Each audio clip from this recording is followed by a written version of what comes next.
I'd like to put this meeting to order.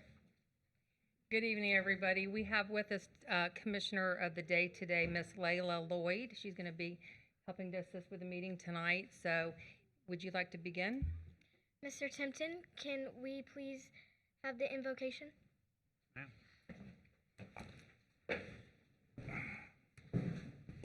I invite you to join with me if you're willing. We begin this meeting with grateful hearts. We are grateful for the blessings in our community and for those who go above and beyond to be a blessing to others.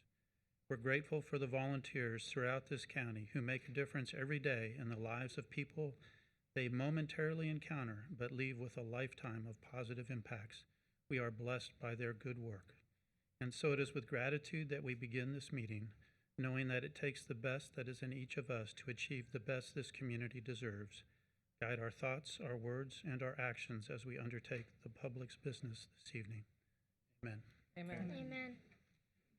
I pledge allegiance to the flag of the United States of America and to the republic for which it stands, one nation, under God, indivisible, with liberty and justice for all.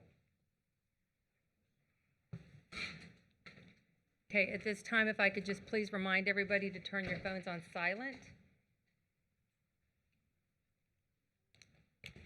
And we're going to begin the meeting with public comment. If there's anybody wishing to speak, please come forward to the podium, state your name for the record, please. And if you're here because of one of the public hearings, if you could hold off and speak during that time, that'd be appreciated. If not, feel free to come to the podium. Good evening. Good evening, Madam Chair, Commissioners. Justin Beard, Director Fort Pierce. As you know, we recently conducted a pile load test at the port. This was to determine what depth to set the 288 piles needed to support the infrastructure of the 1,500-ton mobile boat hoist. The test did yield positive results, so we're excited that we'll be able to move forward when all permitting is in place. We'll hope to work on the haul-out basin, and once we break ground, we expect it to take 4 to 5 months to complete that project. We're also working on the fire suppression system in the warehouse, the former Indian River Terminal. We actually demolished about 10,000 pounds of black iron pipe that was in the building. It's a rather large building, as you know, and there was pipe run throughout the lower mezzanine and the upper levels of the building. This was old legacy piping, and it didn't meet standards of the high hazard level 2 that are required to do the trades work that we intend to do in the building. So we anticipate the installation of the pipe to be put in. Well, it's actually going up today, and then it should be completed within the next few weeks. So we're excited about having that system in place, which will allow us to begin trade work when it's safe and suitable. It's also being done by a local contractor. Finally, we did tour Atlantic Technical College with representatives from Indian River State College and the Economic Development Council of St. Lucie County. This tour took place last week down in South Florida, and it was just an opportunity for us to share the program which we helped bring to Atlantic Technical College with Indian River State College and the EDC, and it was just a glimpse of what it's going to look like when we bring it here to St. Lucie County once the yard is operational. So this is the Yacht Service Technician Program, and we're excited about that as well because, as you know, it will create a number of jobs for local residents here in St. Lucie County. And finally, I just wanted to open an invite to the commissioners. If you'd like to stop by the yard and go on a tour, I'd be happy to oblige on that request. Just have your folks reach out to me, and we could schedule a time to do so. Thank you. Cheers. Thank you. Good evening. Good evening, Commissioners. Good to see you all in person. Nyla Pipes, One Florida Foundation. You have on your agenda tonight a presentation by Aquaculture, and I wanted to come before you and encourage you to really ask the hard questions and to really look at this presentation because, as you well know, I've been working on water quality issues throughout the state of Florida for a number of years now, and I've looked at a lot of presentations and a lot of different possible tools that we can use in our toolbox. And this one is really exciting, and I wanted to share my support for it as you guys look at it yourselves. What's exciting about it is so much of the time when we talk about mechanical harvesting of aquatic vegetation, we end up piling it up on the banks, and it just ends up back in our waterways, continuing with the nutrient pollution problem that we all face. This is very scalable, and what they're doing is they're actually closing that loop in the system and actually removing the nutrients that feed our algal blooms and cause muck to accumulate and those sorts of things that we face in all of Florida's waters. So what we're looking at is a pilot project, and we need to go ahead and support that pilot project so that we can move forward and utilize this tool, not just for this one pilot project, but right back here at home in St. Lucie County and throughout the rest of the state. So I just wanted to share our support for this project and encourage you to just really look at this, because I'm excited about it, and I don't get excited about a lot of projects this way. So thank you very much. Thank you. Anybody else wishing to come forward at this time? Good evening. Rick Reed. Normally I don't come here, but there was an issue that came before the city of Fort Pierce, which I'm far more involved. And they moved their time for the commission meetings, and I'm a firm believer that people need to be involved in government.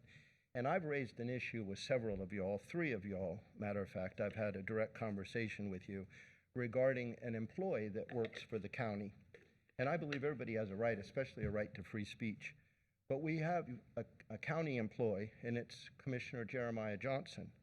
And he spends a third of his day time that is paid by the county. Now, all the discussions about higher taxes and all that, $130 with his comp, $140,000 a year when he's over moonlighting at the city of Fort Pierce. And now instead of having the meetings after, they moved it up to 4:30. I had one of the county commissioners here, and I'm not going to name names, say to me, well, it's a good thing because we feel like we have our own member on the city commission. Well, and then on top of that, Commissioner Johnson also has his own business, which God bless him. I'm a business person, but it says JB Exterior corporate officers are operated under the direction of President Brown Johnson and Vice President Jeremiah Johnson. The county and the city have multiple conflicts on water, zoning, recently the parking downtown. Now he's the assistant facility director, and he was abdicating, you would have thought he was abdicating on behalf of the county on the parking issue downtown.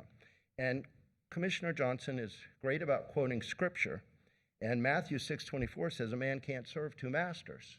And I doubt very seriously he'll bite the hand that feeds him. And I just think it's blatantly wrong. It's not fair to the other county employees. And when I publicly said something, his superior wrote back,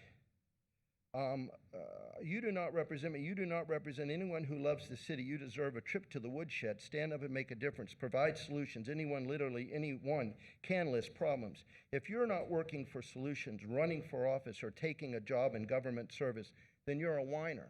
Well, not all of us that work in the private sector are whiners simply because we don't work in the public sector. This was his department head. And I just think it's wrong. I don't think it's fair to the other county employees. If you had all the county employees moonlighting like Commissioner Johnson did, the county wouldn't be able to do all the great things that they do. And the amount of money that is wasted on taxes while he's doing both, I just think is wrong. Thank you. Thank you. Is there anybody else wishing to come forward?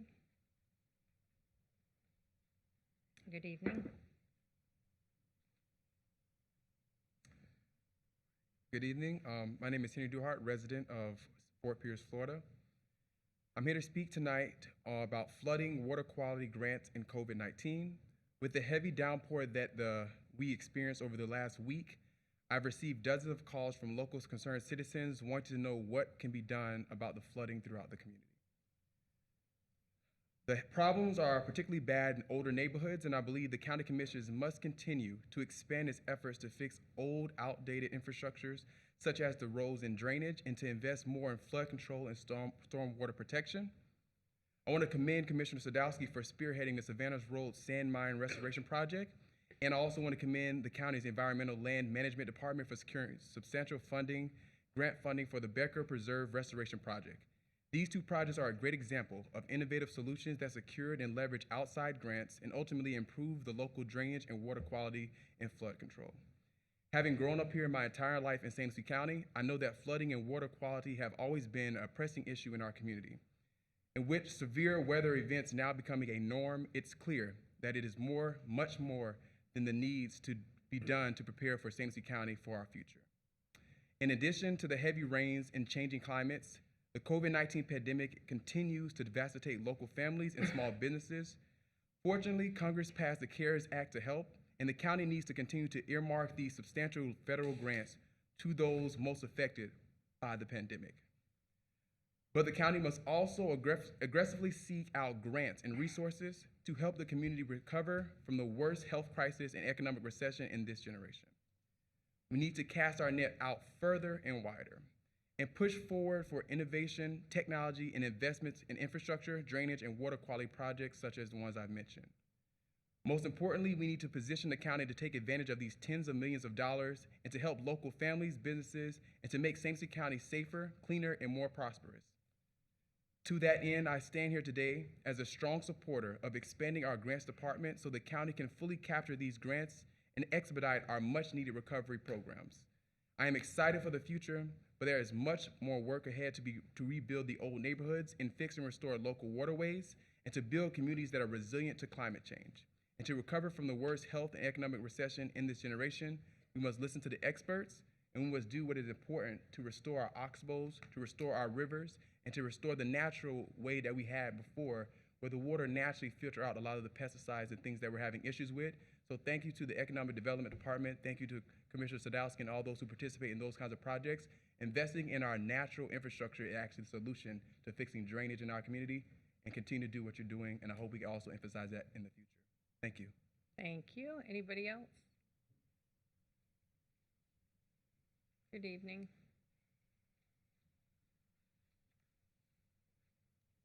Good evening.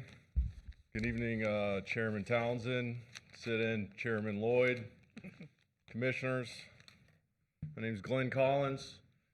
I appreciate the last gentleman's comments, but as far as the greatest health crisis of all time or whatever he's getting at, it's not. The crisis is the reaction of our governments, of the media, the hysteria. More and more, we're getting more information, the survival rates after you're infected, and the outlook is great.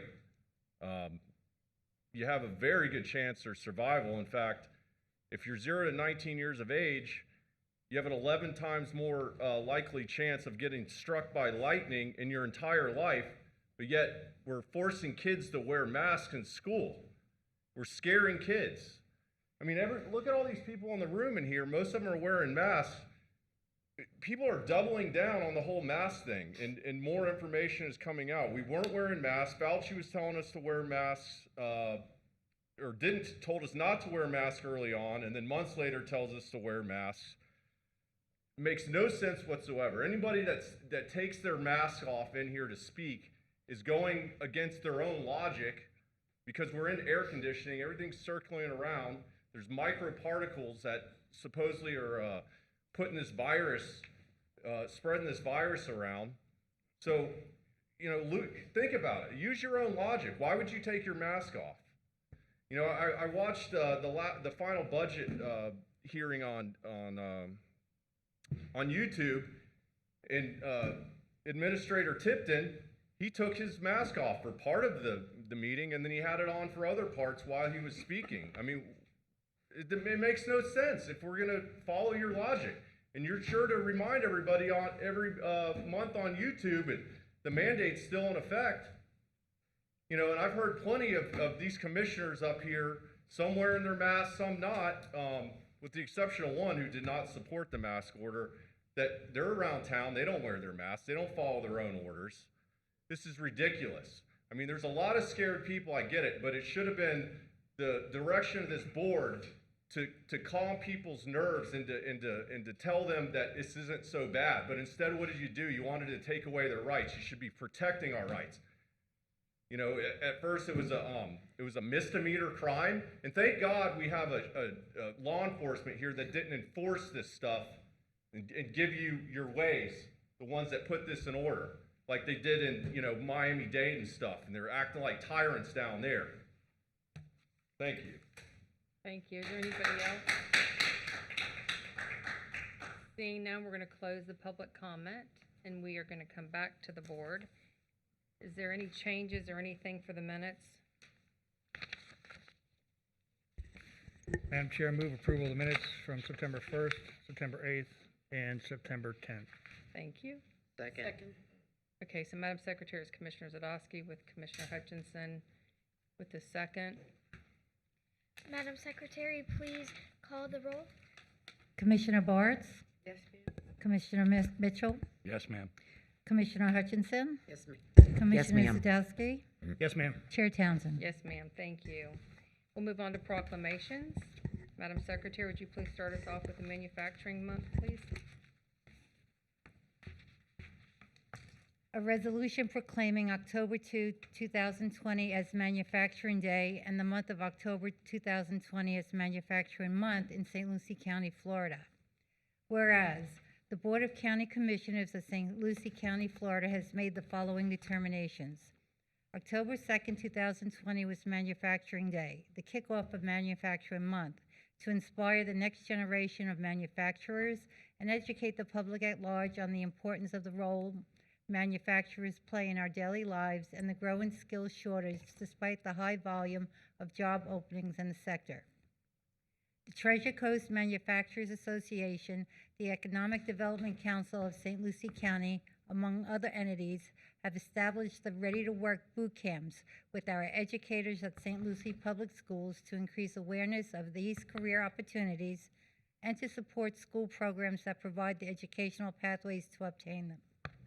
The Board of County Commissioners commends and supports this important cause and the organizations involved. Now, therefore, be it resolved by the Board of County Commissioners of St. Lucie County, Florida.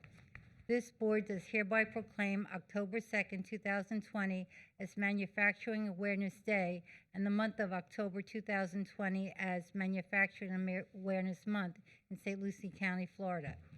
This board does further urge all St. Lucie County citizens to join in recognizing the value of our manufacturers and the importance they serve locally, nationally, and our global economics. Passed and duly adopted the 6th day of October 2020. Thank you. Is there a motion? Move approval. Second. So, Madam Secretary is Commissioner Zadowski with Commissioner Mitchell. And would you call the roll, please? Commissioner Bartz? Yes, ma'am. Commissioner Hutchinson? Yes, ma'am. Commissioner Mitchell? Yes, ma'am. Commissioner Zadowski? Yes, ma'am. Chair Townsend? Yes, ma'am. We have Mr. Tesh, and is Jerry with you? Okay, thanks. Good evening, Madam Chair, members of the Commission, Mr. Tipton, Pete Tesh. I'm Secretary of the Treasure Coast Manufacturers Association and part-time President of the Economic Development Council. Thank you so much for the proclamation. Jerry Jakes, our president, was unable to make it today due to some production scheduling over at Advanced Machine and Tool. But we'd just like to thank you for your support and your public policy supporting manufacturing.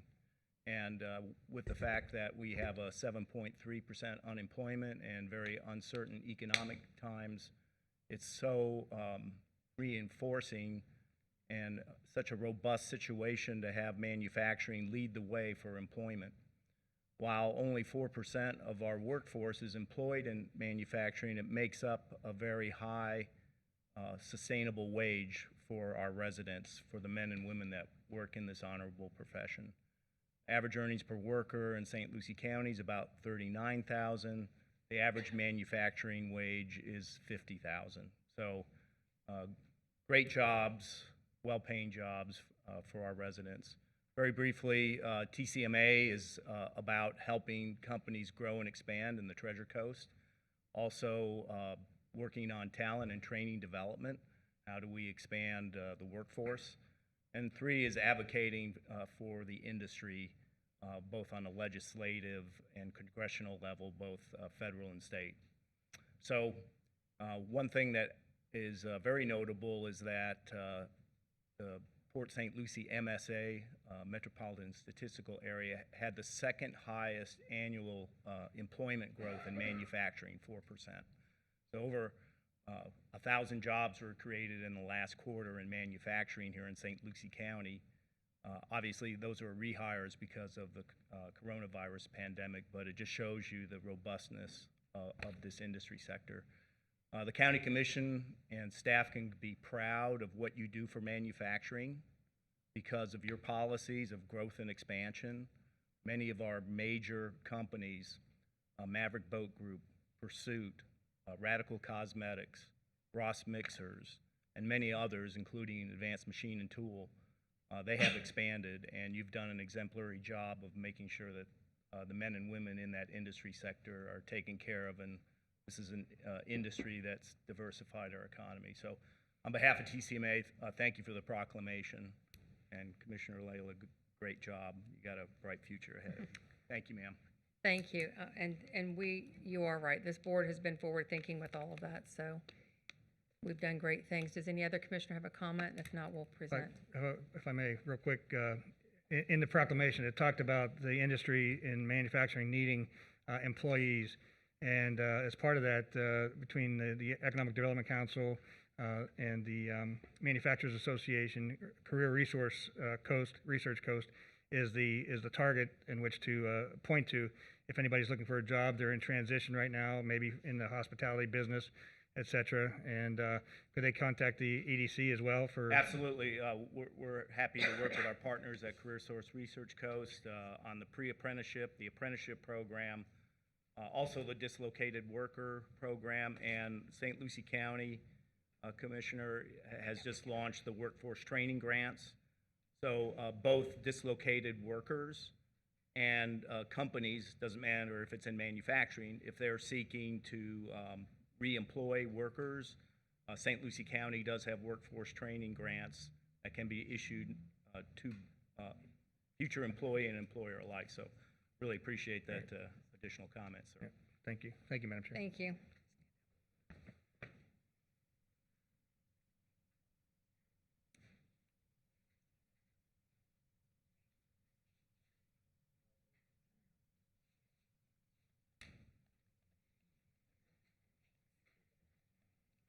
Next, we have the National Domestic Violence. Would you please read it, Madam Secretary?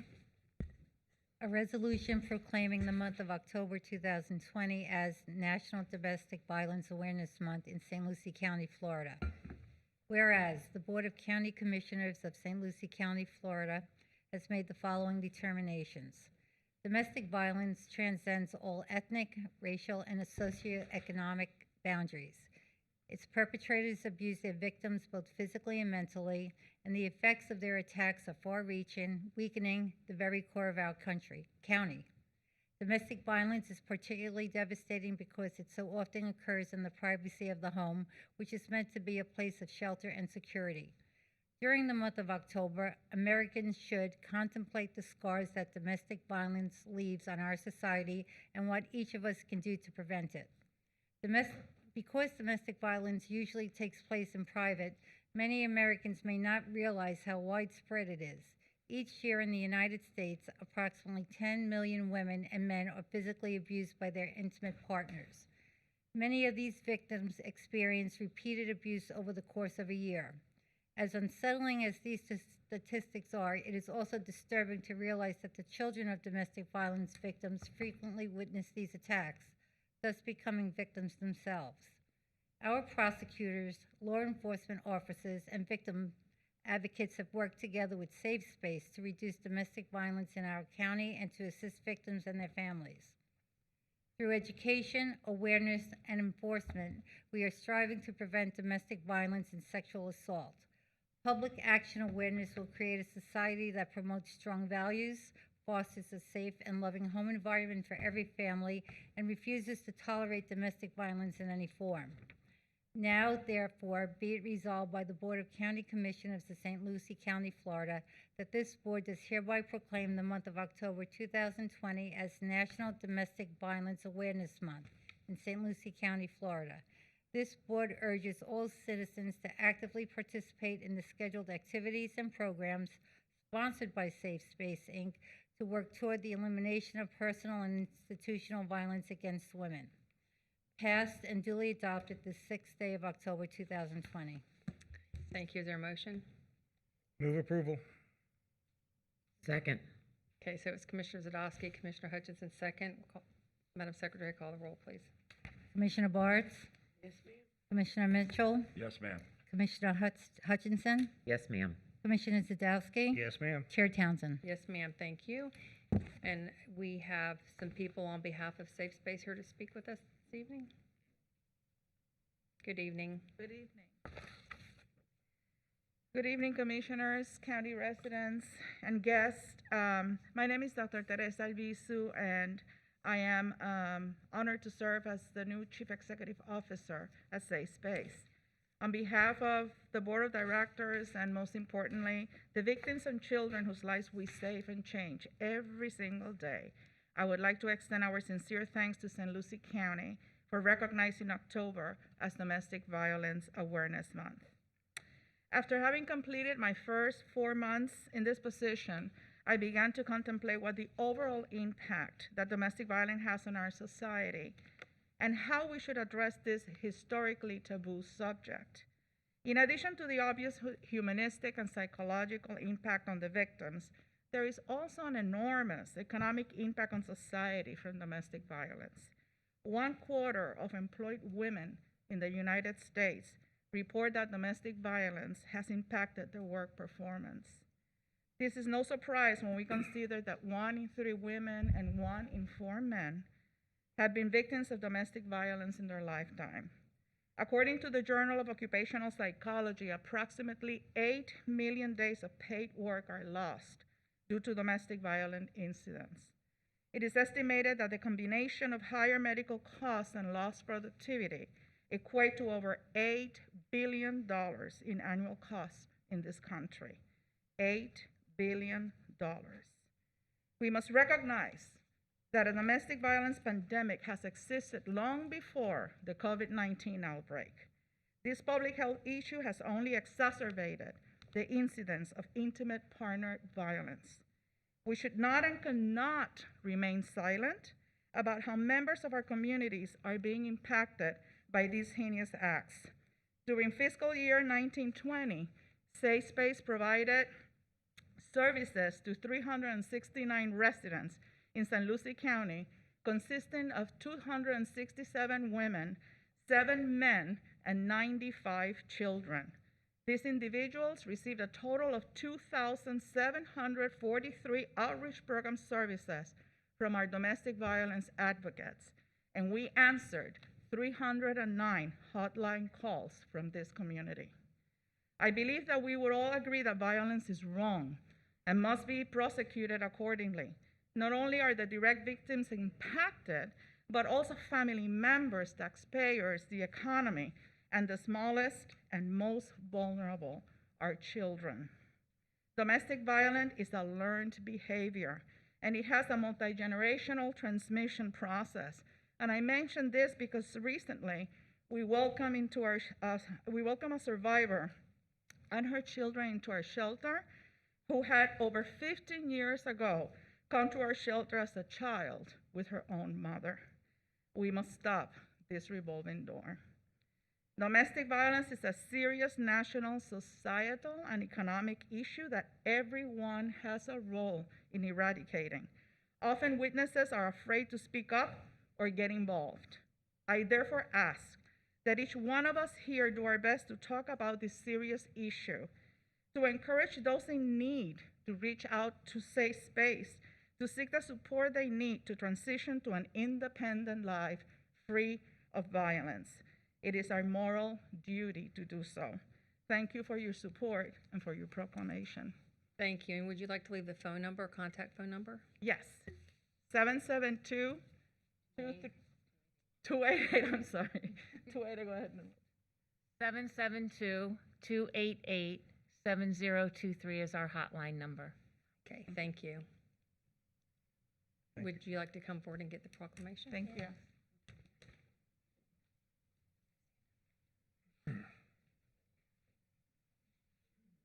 Right behind you, Eric. Coming in.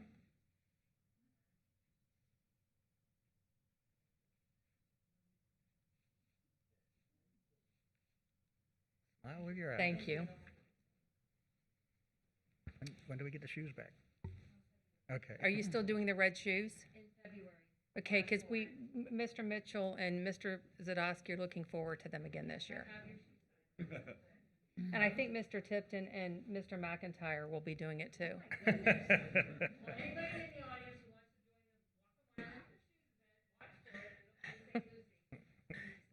Thank you. We'll move on to item C. Madam Secretary, would you please read about Bullying Month? A resolution proclaiming the month of October 2020 as Stomp Out Bullying Month in St. Lucie County, Florida.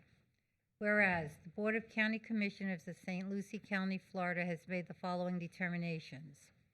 Stomp Out Bullying, the leading national anti-bullying and cyberbullying organization for kids and teens in the United States, was created in 2005 and has garnered international exposure with its efforts to focus on reducing and preventing bullying, cyberbullying, sexting, and other digital abuse, educating against homophobia, racism, and hatred, decreasing school absenteeism, and deterring violence in schools, online, and in communities across the country. Stomp Out Bullying promotes civility, inclusion, and equality.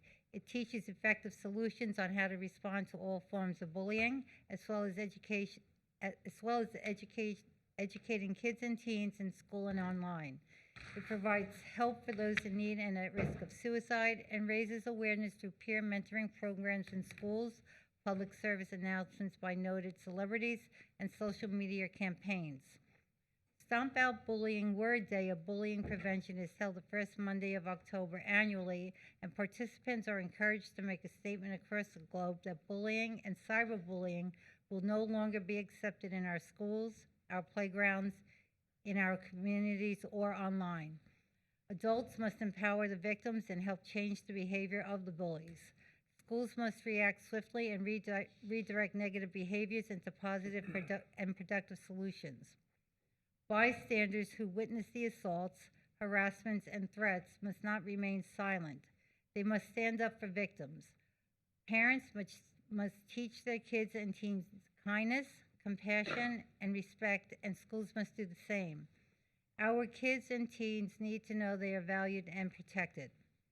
Now, therefore, be it resolved by the Board of County Commissioners of St. Lucie County, Florida, that this board does hereby proclaim the month of October 2020 as Stomp Out Bullying Month in St. Lucie County, Florida. This board urges all citizens to join our efforts to educate, advocate, and most of all, to stomp out bullying. Passed and duly adopted the 6th day of October 2020. Thank you. Is there a motion? So moved, Madam Chair. Is there a second? Second. So, Madam Secretary, is Commissioner Mitchell, Commissioner Zadowski with the second.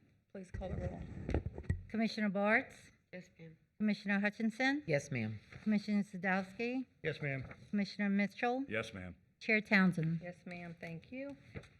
At this time, we have a young man that actually his father reached out to me through an instance that happened at school, and that's what prompted us to recognize Luca tonight. So if he'd like to come to the podium and say a few words.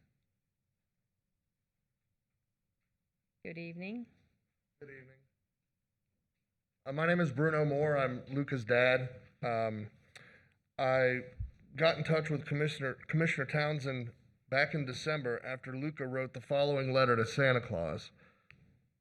And it reads, "Santa, you probably know, since you always know when I am sleeping and awake, I am being bullied, and whatever it is, please bring me something that can impress them, please." So I was pretty shocked that he would write that letter to Santa. So I talked to Commissioner Townsend, and we kind of talked to Santa Claus, and we arranged this. And now Luca has a few words that he wants to say to kids that are experiencing similar situations to let them know that they're not alone. Thank you. Hi, Luca. Hi.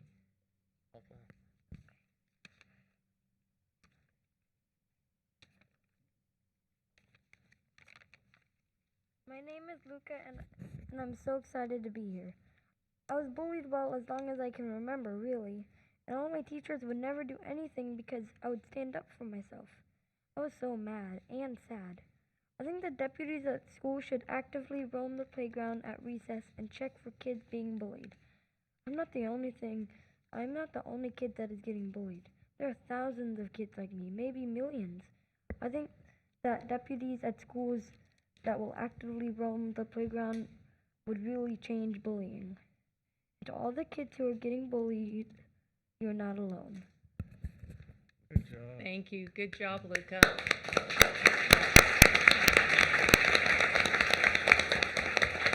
Great job. Good job. So it's important that I think you already know it if you're a school resource officer, but you know the importance that you play in these young people's lives. So Luca, if you come up here, we have something for you.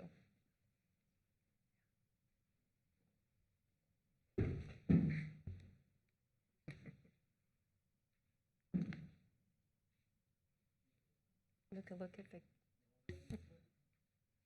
Hold up your resolution. Hold up your paper from this evening. Up there.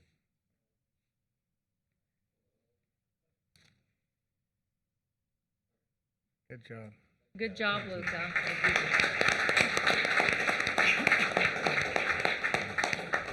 Thank you for being brave enough to speak up. Thank you, Commissioner. Next, we'll move on to item D, the Hispanic Heritage Month. Madam Secretary, please read the proclamation. A resolution proclaiming the month of October 2020 as National Hispanic Heritage Month in St. Lucie County, Florida. Whereas the Board of County Commissioners of St. Lucie County, Florida has made the following determinations.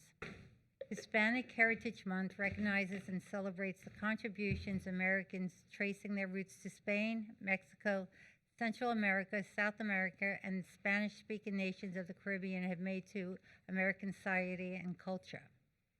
The observance of Hispanic Heritage Month was born in 1968 when Congress authorized the President to issue an annual proclamation designating National Hispanic Heritage Week.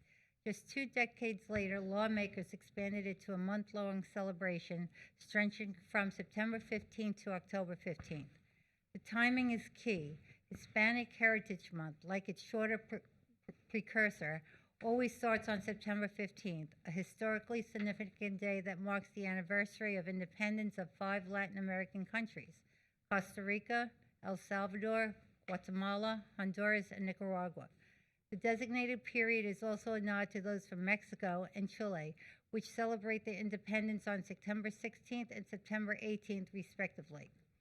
National Hispanic Heritage Month celebrates the accomplishments of Hispanic Americans who have enriched our culture and society and helped make America into the incredible country it is today. Hispanic American men and women embody the American values of devotion to faith and family, hard work, and patriotism through their countless contributions as leaders, innovators, entrepreneurs, and members of our armed forces. Now, therefore, be it resolved by the Board of County Commissioners of St. Lucie County, Florida, that this board does hereby proclaim the month of October 2020 as National Hispanic Heritage Month in St. Lucie County, Florida, and encourage citizens to observe this month with appropriate ceremonies, activities, and programs. Passed and duly adopted the 6th day of October 2020. Thank you. Is there a motion? Move approval. Second. So it's Commissioner Hutchinson with Commissioner Zadowski as the second. Call the roll, please. Commissioner Bartz? Yes, ma'am. Commissioner Mitchell? Yes, ma'am. Commissioner Zadowski? Yes, ma'am. Commissioner Hutchinson? Yes, ma'am. Chair Townsend? Yes, ma'am. Thank you. That brings us to a close under the proclamations. Is there any comments from the board? We will move on then to the presentations. We have Mr. Jones. Do we have the, are you going to come get the, Robert Roldan's here for the Hispanic Heritage? Oh, I'm sorry. Proclamation? Is she here? Robert Roldan is Oh, here. okay. I'm sorry. Come up.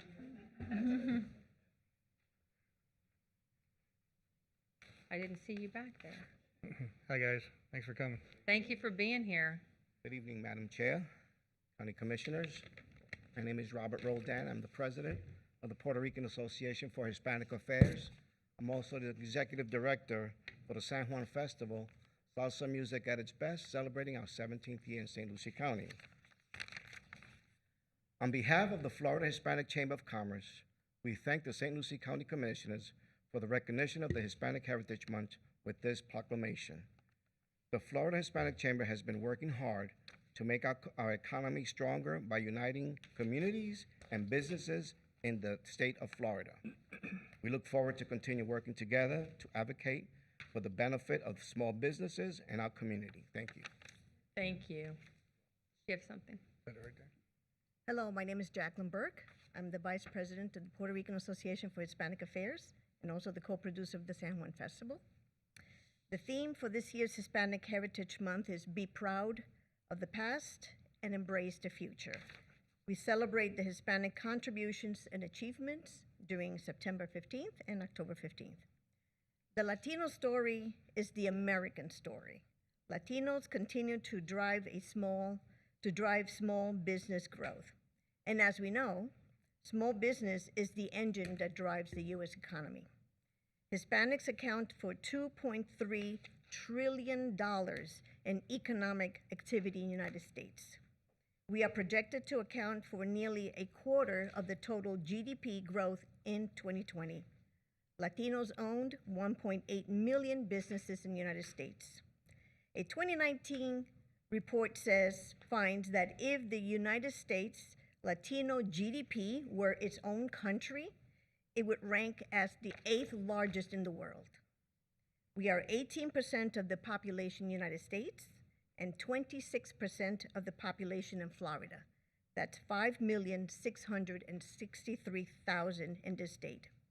Therefore, it is important for U.S. society and future economic growth that the Latinx community have every opportunity to reach their economic potential. Thank you again for the honor of receiving this proclamation. Gracias. Thank you. Is there a phone number that if anybody needs to reach you, you'd like to give out? Sure.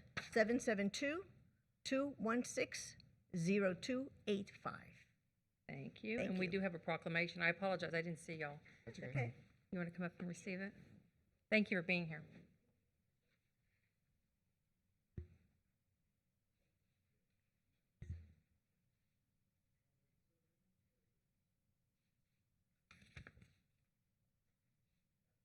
Thank you, thank you. Thanks, guys. Thank you. Okay, now, is there any comments? If not, we'll move to presentations. Okay. So, Mr. Jones, Mr. Lanise, and Ms. Smith.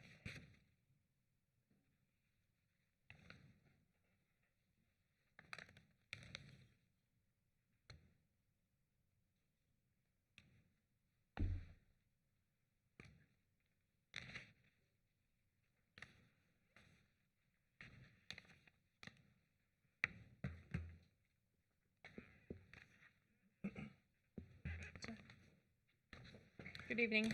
Good evening, Madam Chair, Madam Assistant Chair. Commissioners, for the record, Peter Jones, Economic Development Manager. On behalf of our team, I thank you for this opportunity to come before you this evening. Expanded in 2019, our Economic Development team is comprised of 3 staff members. Our newest member is Thondra Lanise, our business navigator. Thondra is the official translator, our Rosetta Stone, for the planning department. She helps county businesses to understand the often confusing language of land development and business licensing.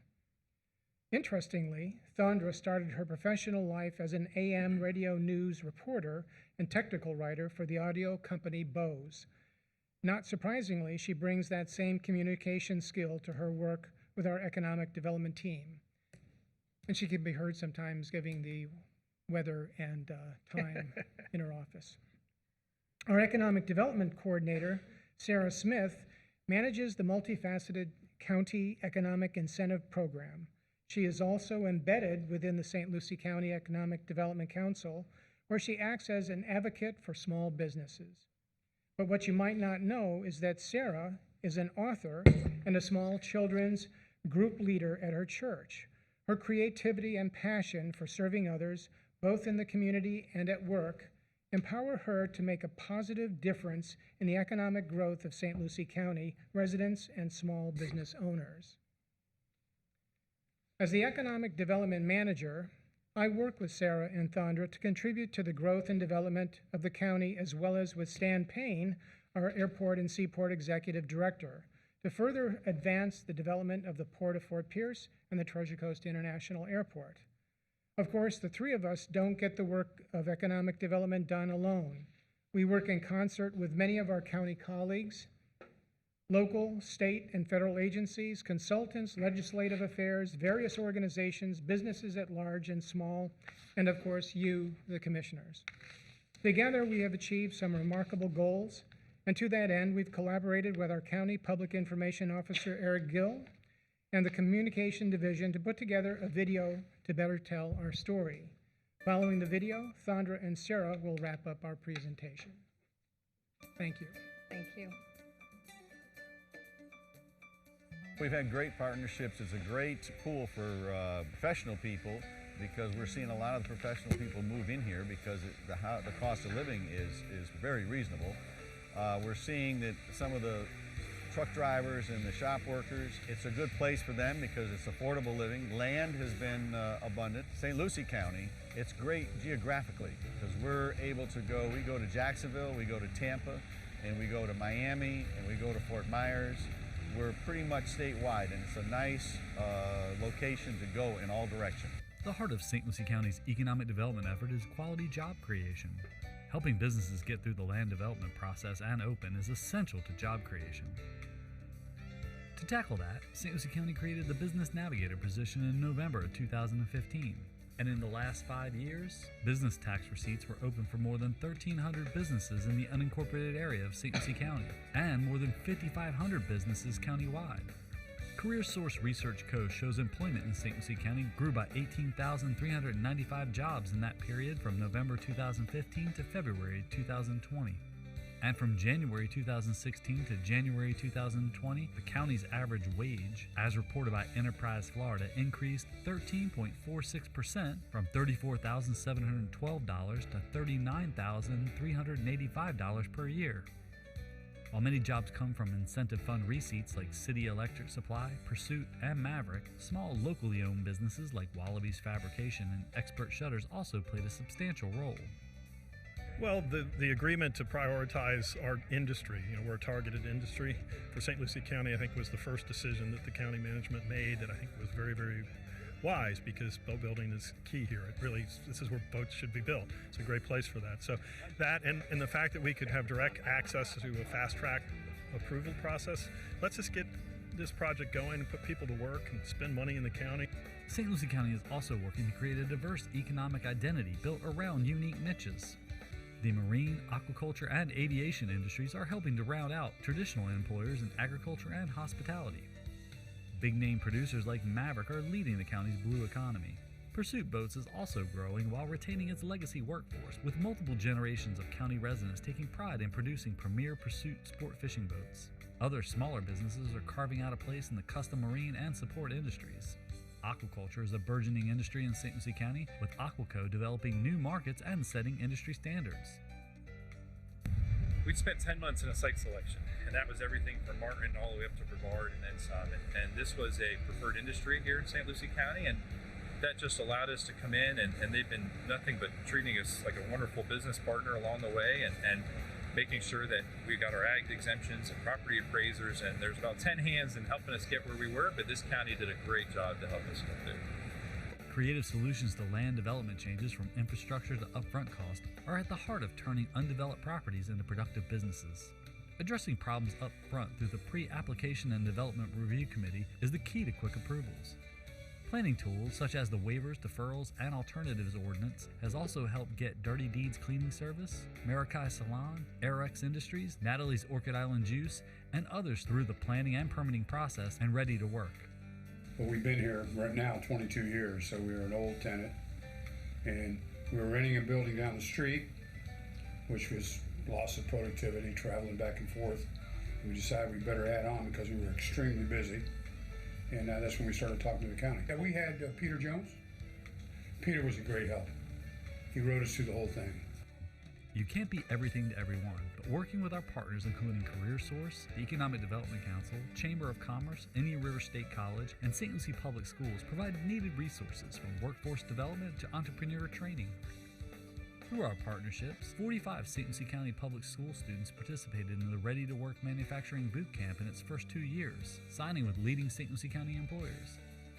The Manufacturing Apprentice Program, the first of its kind in the state of Florida, is helping local students earn while they learn with local employers. While some programs were suspended due to COVID-19, they were replaced by coronavirus response and recovery efforts. Unlike the disasters that we are accustomed to responding to, the nature of the coronavirus pandemic forced us to both respond to the current emergency and begin recovery efforts as the crisis continues to unfold. As many are aware, the state of Florida had allocated about $55 million for St. Lucie County. Those $55 million were to be used for various programs and services to benefit our residents and businesses. As part of the CARES Act allocation, we received 25% of those funds initially. That's about $13.8 million. From that particular allocation, we dedicated $4.2 million specifically for the business community. That's about over $3 million associated with business grants and another $1 million that were allocated for workforce development grants. As state and local orders took effect, our staff took countless calls from confused business owners. Working case by case, we help businesses adapt to stay open and keep development projects alive with applications, approval, and permit extensions. The Virtual Business Recovery Center offered webinars on the CARES Act requirements, applying for federal loan and grant programs, and best management practices for reopening safely. An emergency order issued by the county allowed for temporary outdoor use for restaurants and retail businesses. Phased compliance schedules allow businesses to address planning and code enforcement issues. CARES Act funded grants are helping hardest hit businesses with COVID-19 expenses. A 1-year toll on ad valorem and job growth investment grants reporting requirements to support business recovery without sacrificing quality jobs. And a 1-year reduction in permit fees will keep projects moving forward. We continue to work with businesses to find additional recovery tools and individual solutions to keep St. Lucie County's economy healthy. Commissioners, for the record, Founder Lanise, Business Navigator. Nice to see you all in person. If projects like the one in the video or that Pete Tesh mentioned earlier are any indication, we're getting pretty good at helping our biggest employers through the development process. These companies actually usually know how to help themselves. They're accustomed to hiring professional teams to help make their projects happen. And you often hear their stories, not because they're more important than the other stories, but because we usually need your approval for the tools that we use to help them. But there are a number of other stories that you often don't get to hear, and I wanted to share a couple of them with you tonight. Dr. Len Holtzman, a local chiropractor who wanted to lease space in his building to a hairdresser friend who'd lost her job to COVID-19, but needed some help in order to meet the zoning requirements. Ashley Harden of Dirty Deeds, who took an underdeveloped lot, used it to expand her business, but needed extra time to bring the site into compliance with our land development code. Or Daniel Collins of Good Properties Handyman Services, who was wanting to do more for his customers, but having trouble getting a business tax receipt because of a glitch with his name. Unlike bigger businesses, small local entrepreneurs, the ones who are just starting out or expanding for the first time, they aren't familiar with the development process. They don't have staff to devote to these projects, and they don't have the resources to hire professionals to help them. For them, having someone who can guide them through the regulatory processes, who can explain the requirements in a way they can actually understand, or who can just give that little extra push when a project needs to get unstuck and move forward, that can make all the difference to their business, and we feel that even more acutely right now. I'd like to share with you an email that I received last week from Dan Collins.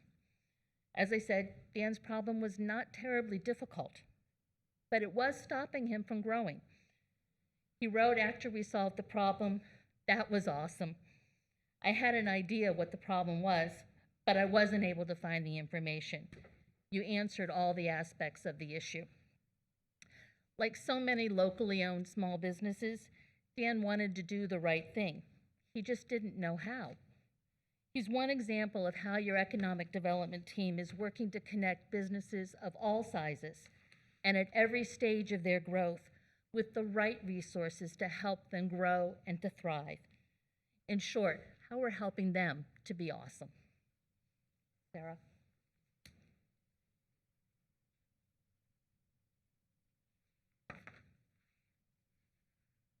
Good evening, Madam Chair Townsend, Madam Chair Layla, Sarah Smith, members of the board, my apologies.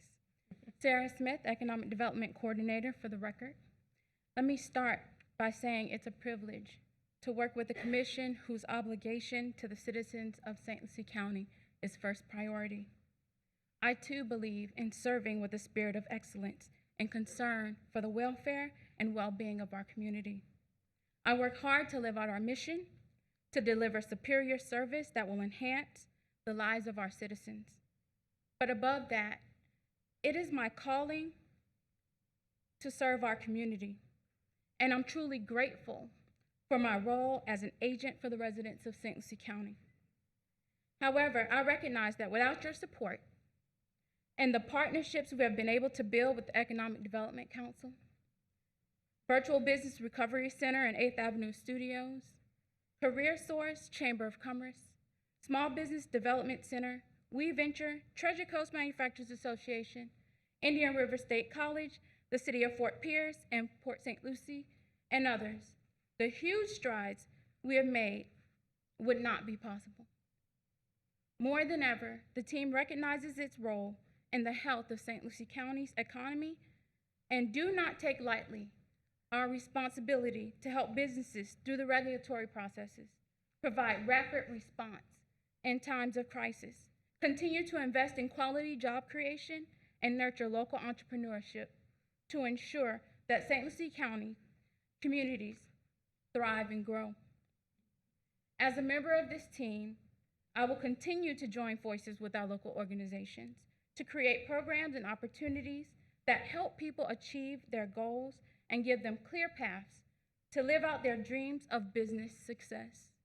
Madam Chair Townsend, Madam Chair Layla, Commissioner Bartz, Commissioner Zdowski, Commissioner Fanny Hutchison, Commissioner Sean Mitchell, and citizens of St. Lucie County, I want you to know that the Economic Development Team is your anchor, actively working to take St. Lucie County business relations to progressively higher levels. Thank you for your time and wise investment in St. Lucie County Economic Development Division. We're happy to answer any questions that you may have. Thank you very much. Thank you. I don't have any questions, but I do have a comment. So knowing when you first started with the county to where you are now, you have exceeded all expectations. You are really a little rock star. Thank you. Appreciate that.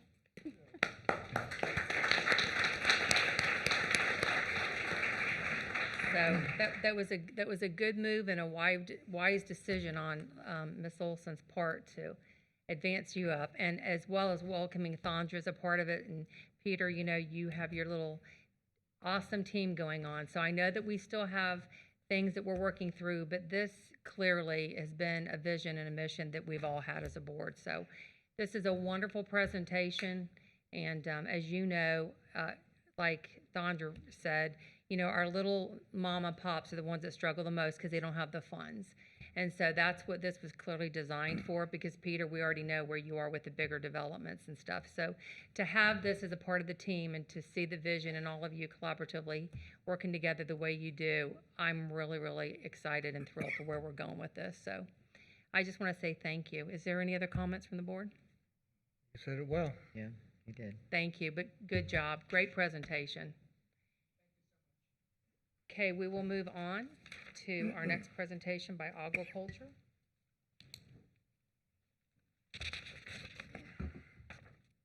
Good evening, thank you for being here. Good evening, Madam Chair, Commissioners, good people of St. Lucie County. Thank you for having us. I appreciate it. Listening today, I'd like to bring you some good news and kind of capitalize on the presentation that came before me. My name is Mike Elfenbein. I was born and raised in this state on the East Coast. I live on the West Coast, and this is not my job. I'm in the insurance industry, but I am a consummate conservationist, and water quality issues, our Everglades and our ecosystems, and the ecological functions of our landscape are very important to me, and I think to your community as well. And I wanted to share with you tonight an opportunity that has kind of landed in my lap that will solve, let me take that back, that will contribute to solving many of the water quality issues that we experience here and throughout the state. Several months ago, I received a call from a congressman's office in North Florida who said that he was working with a scientist at the University of Florida on water quality issues in the St. Johns, but that he had some solutions for our problems down here in the South Florida Water Management Districts region.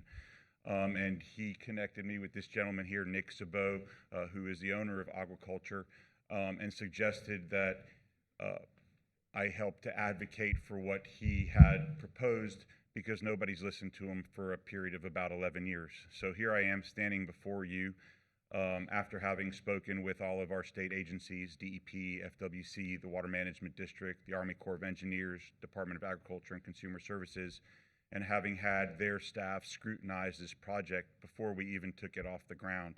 And after having scrutinized it, they felt that it had merit and was something that should be pursued. And essentially what we're going to do is, the intent of this project is to remove nutrients out of Lake Okeechobee. That's the pilot project we're doing. But the technology and the process that we're going to go through is applicable throughout the state. We can use this technology in St. Lucie County and throughout the state to help what is all of our impaired water bodies. The intent of the project is to remove the nutrients initially through harvesting aquatic vegetation mechanically, which gives us an opportunity to reduce the need for additional chemical spraying. Chemical spraying will always be a part of the management of exotic invasive plants in our state. It's impossible to eliminate it completely, but we have the ability to limit additional and unnecessary pollutants into our lake. In addition to the nutrients that those vegetations create when they fall to the bottom of the lake, where they suspend those nutrients in the sediment. So initially this project intends to remove aquatic vegetation and turn it into what the state requires us to call soil amendment. But we're going to put organic matter back on the landscape, which, in addition to removing nutrients that feed harmful algal blooms, will be able to restore some of the degraded soils that human use has caused over the years, in addition to oxidation. So that's kind of the gist of the project. Nick is the brains behind the project, and I'd like to let him explain to you how this will work. But I think it's something that, having listened to the presentation before me and recognizing that this county relies on clean water in order to succeed economically, and knowing that that's the 800-pound gorilla in the room when we talk about things like Everglades restoration and ecological rehabilitation, I think that this proves to be a valuable tool in the toolbox. And what I'm coming here asking for you all to do today is, by way of a resolution in the future, show that the county is supportive of this effort and would like to see it go forward. It's not so much an ask for your resources, just simply that you would like to see the project go forward, and in the future be able to use your resolution to approach the state legislature and secure a more permanent funding source to accomplish these goals. So I'll let Nick explain it a little bit more if I could. Thank you. Thank you. Good evening. Hi. Hi. Hello, everyone. Thank you very much for taking the time to hear us out. And is there any chance we could put the presentation up on the... You sure can. Oh, perfect. I tease. Oh, there you go. Oh, perfect. Okay. So our company's called Agriculture, and the reason we chose that name is we're talking about culture of handling water, right? We're talking about spraying, we're talking about muck, we're talking about algae blooms, we're talking about water quality. Really, it's a culture in how we handle, manage, and take care of our very important resource here of clean water. Next slide.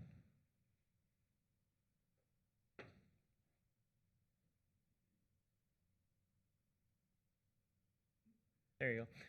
So our agenda, we'll go over our mission, our road, our solution, land utilization, how our system works, the product, our valuable final products, and then any questions. Next slide, please.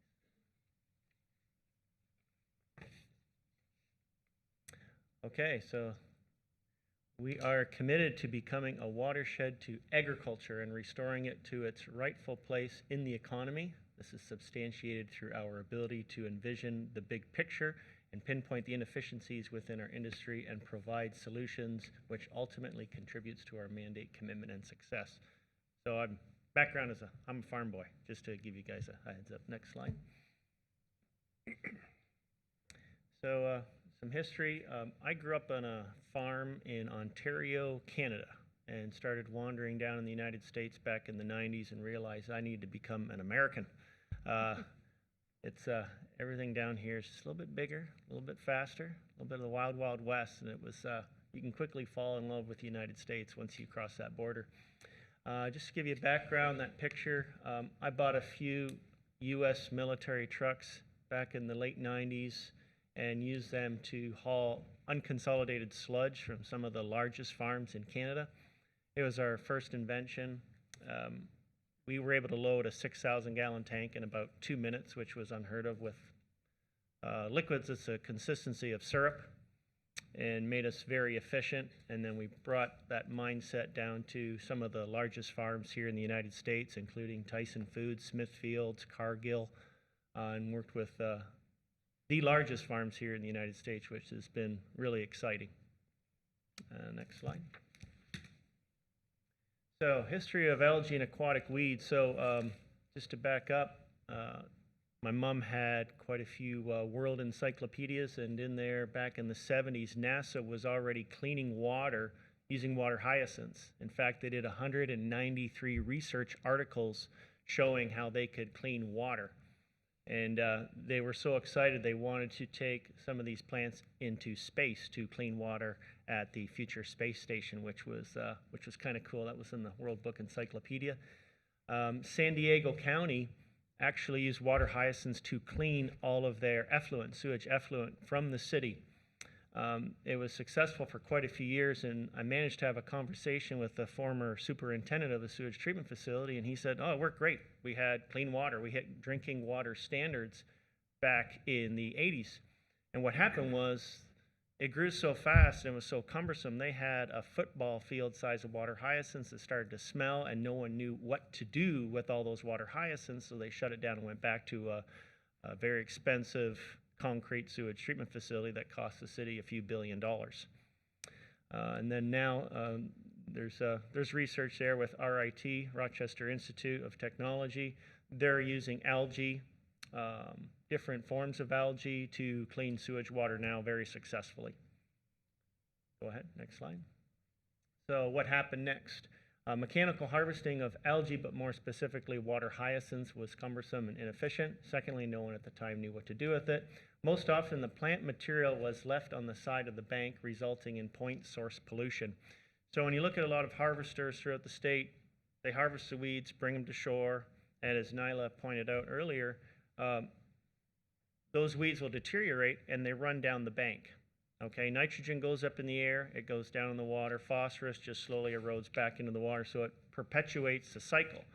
It's kind of the same with spraying. You spray the weeds, they sink, but they release those nutrients back to the water column. And we've been doing experiments with water hyacinths for at least a dozen years now. We had these big vats of water hyacinths and we sprayed them with Roundup. We just wanted to see what would happen. It killed them right away. And as they deteriorated, algae took over. But we didn't put any algae in the dishes. We don't even know where the algae came from. Maybe it was on the plant, maybe it was in the roots. I don't know where it was, but we all of a sudden had these big vats of algae, thick green algae. So it was interesting when you look at the management of the lakes and the canals and the rivers. In 2016, there were thousands of acres sprayed, wherever they sprayed water hyacinths, and then they had a huge algae outbreak shortly after. And then in 2018, similar problem, they did quite a bit of spraying. And I don't have the acres right in front of me. It's public record. You can request those records of how many acres and how many gallons of spray. But then you had another huge outbreak of algae in 2018, and I was just scratching my head saying, wait a second, there's something to this, because we experienced the same thing on a much smaller scale. So I just wanted to put that out there. Next slide. So aquatic weed management today. Here's a photo we found from 1963 when they started using planes for spraying water hyacinths. Back then it was some pretty toxic stuff that was a lot more harmful, such as DDT, etc. Today they use products that contain glyphosate, which we know is a carcinogen. You hear about Roundup being sued, etc., etc. So we've got a long history and culture of handling the weeds, but creating a bigger problem over time. Next slide. So our solution, want to close the loop, right? So if you look at that little circle there, we harvest, we remove the material, we liquefy those plants. The reason we liquefy is we found out these plants are 95% water and only 5% solids. So we thought about that for a minute. We think, wait a second, the material we pump in agriculture is 5% solids on average and 95% water. So we were scratching our heads saying, well, we could pump this. Well, how do you liquefy a plant, right? You know, we chopped it up in a salad, we put it in the vise, we cranked it, we couldn't get the water out of it, but we actually found a machine that's manufactured here in Florida that's been around for 50, 60 years. They use in the food industry that can squeeze the juice out of these plants. And we're like, oh, wait a second, let's give that a try. So that's where we came up with Liquefy, and we'll talk about that here shortly. And then what do you do with the juice, right? We apply liquid to farms. That's what we've done. It's like 1/8 of an inch of water, basically, and put those nutrients back on the land. And then grow grass.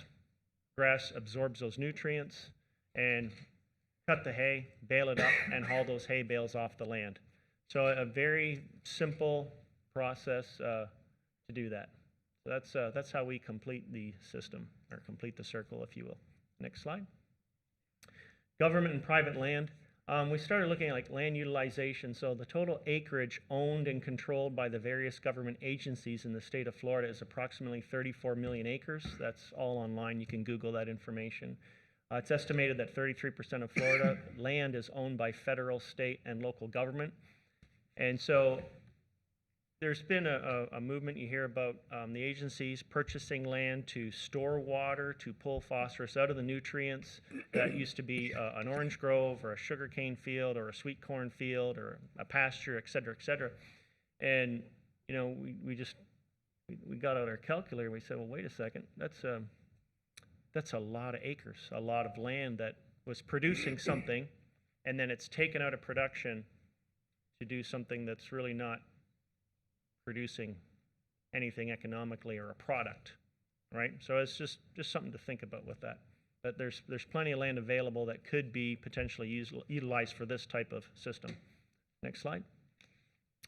So grow hay. I wanted to put a picture up here in case no one's ever seen a hay baler or a baler. You know, hay is a simple crop. Grass is harvested every 30 days, which means that we can harvest every day and have a place to apply the liquefied product. The grass fields will hold the nutrients in place until they are absorbed into the growing grass and then harvested as hay, further removing the phosphorus from the region. So when we were being scrutinized, the agencies, the Army Corps of Engineers, FWC said, wait a second, hold on, you're going to take this product and put it on a hay field, but it's just going to build up with nutrients, and we got a bigger problem. You're not really solving the problem. I said, well, hold on a sec. No, that grass absorbs the same nutrients that aquatic plants absorb. And you bale it up, and you can take a core sample and measure how much phosphorus, nitrogen is being taken off the land. And we want to haul that out of the watershed, right? So the byproduct of the system is cleaner water. You remove the nutrients from the water column, put them in grass, and just keep that cycle going, keep it further away from the watershed, right? And so whenever we look at a project like this, we want to have hard numbers. So we looked at the weeds and we said, well, what's in them, right?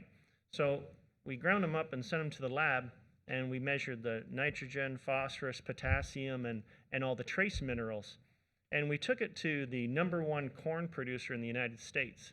And we put it in front of him. We said, hey, what do you think of this fertilizer analysis, right? And he looked at it and he said, well, I got 1,000 acres over here. How about you cover that 1,000 acres? I'm like, well, hold on. Don't you care where it came from? No. I saw the nutrients. It's got the perfect balance for growing corn. And that kind of, a light bulb went off. What do you mean it's perfect? Well, it's got the exact amount of nitrogen, phosphorus, and potassium that I need, and you just can't buy that. You can't get that. And I was like, well, wow. What other crops can this be good for, right? So we looked at sugarcane. We went and talked to a group of PhDs that show what crops use to grow. So we looked at sugarcane, and it was almost the same as corn. They use a similar amount of nitrogen, phosphorus, and potassium. And water hyacinths, hydrilla, algae have the same level of nutrients that corn and sugarcane and sweet corn and grass and citrus needs to grow. We're like, oh, okay. So let's repurpose those weeds to fertilize, we can't say fertilize, to add minerals and nutrients found in the plants that crops need. So it kind of got us a little bit excited about the potential of repurposing what is a huge nuisance, not just here, but worldwide. This is a problem around the world, right? So this, okay, next slide. The product applicator. So this here is a standard tractor, and this is what we call a toolbar. We pump the liquefied juice through a hose, and we apply it to the land at about, it's anywhere between 4,000 and 6,000 gallons per acre. So it works out to like 1/8 of an inch of rain, right? We like grass because grass doesn't erode. It holds the nutrients in place. We don't really want to put it on ground that's worked. We want to keep it in place. We don't want it leaving that farm field. We want it there. We want to utilize it and put it at agronomic rates. So put the amount that we need to grow a crop of grass, harvest the hay, calculate how much phosphorus, nitrogen we removed, and then do the process again, right? Next slide. Mechanical harvesting. So conventional harvesters harvest algae, aquatic weeds, and then haul them to shore, place them on a barge, or shuttle the weeds back to shore, spending more time shuttling than harvesting. So we looked at standard harvesters and went, well, wait a second. These guys spend 2/3 to 3/4 of their time going back and forth, and they do about 2 miles an hour. A lot of you folks have probably seen harvesters on lakes harvesting, and it's just really, really slow. And we thought, well, this isn't going to work, right? We got to find a better way. Next slide. And then we had some questions. Well, we've got weeds growing in 4 inches of water. How are you going to go into 4 inches of water, 2 inches of water, some of these shallow waterways? So we went to a company in Louisiana called MTT Marine. He builds jet boats. He put a couple of jet engines on this airboat. We put 4,000 pounds of weight, took it out in the parking lot, and when the jet's fired up, this airboat went across the parking lot with 40,000 pounds of weight across the lawn, over the small embankment into the water, and we took it out in the swamp, and we stopped in the mud for about 5 or 10 minutes with an airboat, which is kind of a no-no because you may get stuck, and we sat there and chatted, and I said to him, I don't think we're moving, and he kind of giggled, and he turned it on, and we pulled right out of there. And so if there's a need for shallow water harvesting, which is where a lot of these plants start, that's something else we can easily move into and put a harvester right on a machine like this. Next slide. So we've got a processor. Again, it's manufactured here locally. We put the plants in, and it grinds this stuff into a juice. There's still chunks left over. It kind of looks like a smoothie with a lot of chunks in it. And then that material, because you get the juice out of the plant, now we can pump it through a hose instead of having to shuttle it back and forth through a barge. So if you look at any successful businesses like Walmart, Amazon, what did they conquer? Logistics. And in order for this to work, you've got to conquer logistics. So by liquefying and pumping it, we can pump this stuff. We brought the largest pump company out actually yesterday to look at a little demonstration we did. And someone asked, well, how far can you pump this stuff? And the guy smiled and says, well, you want to pump to California? And it's like, okay, good. That answers the question. So because some of these farm fields are 10, 15 miles away. You look at Okeechobee, it's, I think, 33 miles across. And if you're in the middle of that lake and you want to pump this material, you got to be able to pump it 15 miles. And he said there'd be no problem pumping that material once it's liquefied as far as you need to go. Next slide. Continuous manure applicator. So this here is like a standard hard hose reel you'll see out on farms, and they're shooting the water out and irrigating farms. We were looking at different ways of running a hose through a lake, right? So we can do a couple of things. With this type of hose, when it's empty, it floats, and as soon as you pump liquid into it, it slowly sinks to the bottom, right?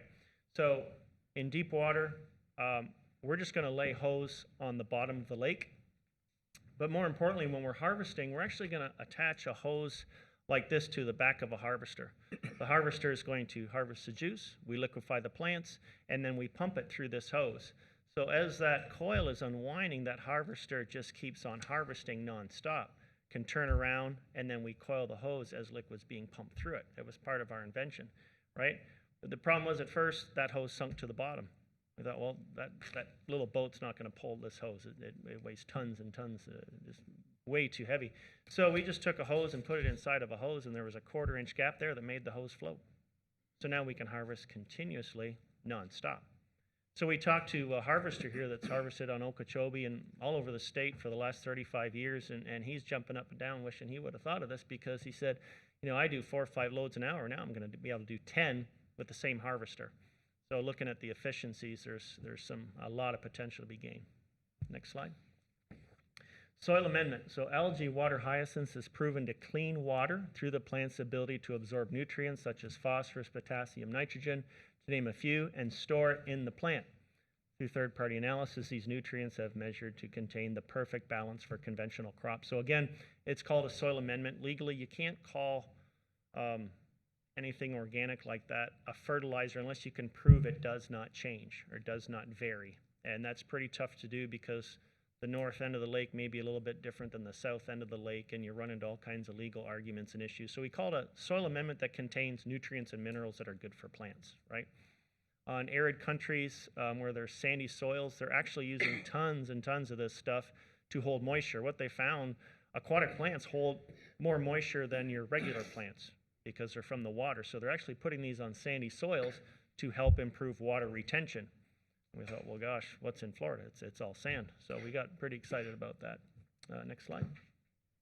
So the major benefits of our aquaculture system. So it's sustainable, it's viable, it's green, right? Repurposing a waste. You notice we called this a product, didn't call it a waste. And that's a culture and it's a mindset. So when you think of something as a waste, you get wasteful results. You think of your garbage, you throw it away, it's got no value, right? Aquatic weeds, oh my God, these are a nuisance, let's spray them, get rid of them, gone, right? But all of a sudden, if you switch and you say, well, wait a sec, that's a commodity. We need to think about how we're going to harvest that, process it, and repurpose that product, right? So that's repurposing a waste. Reduce chemical use. As Mike mentioned, chemicals, they're helpful. You know, you're not going to take a $1 million machine to go and grab a 50 or 15-foot circle of weeds, you know, around your boat dock.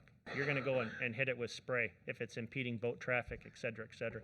So there's always going to be a need for some chemicals. We're not here to say that, you know, we're ending chemical use. But if you've got 1,000 acres or a few thousand acres like they have on the Indian Prairie Canal right now, we don't need to spray that. We can harvest that and reuse that. Right?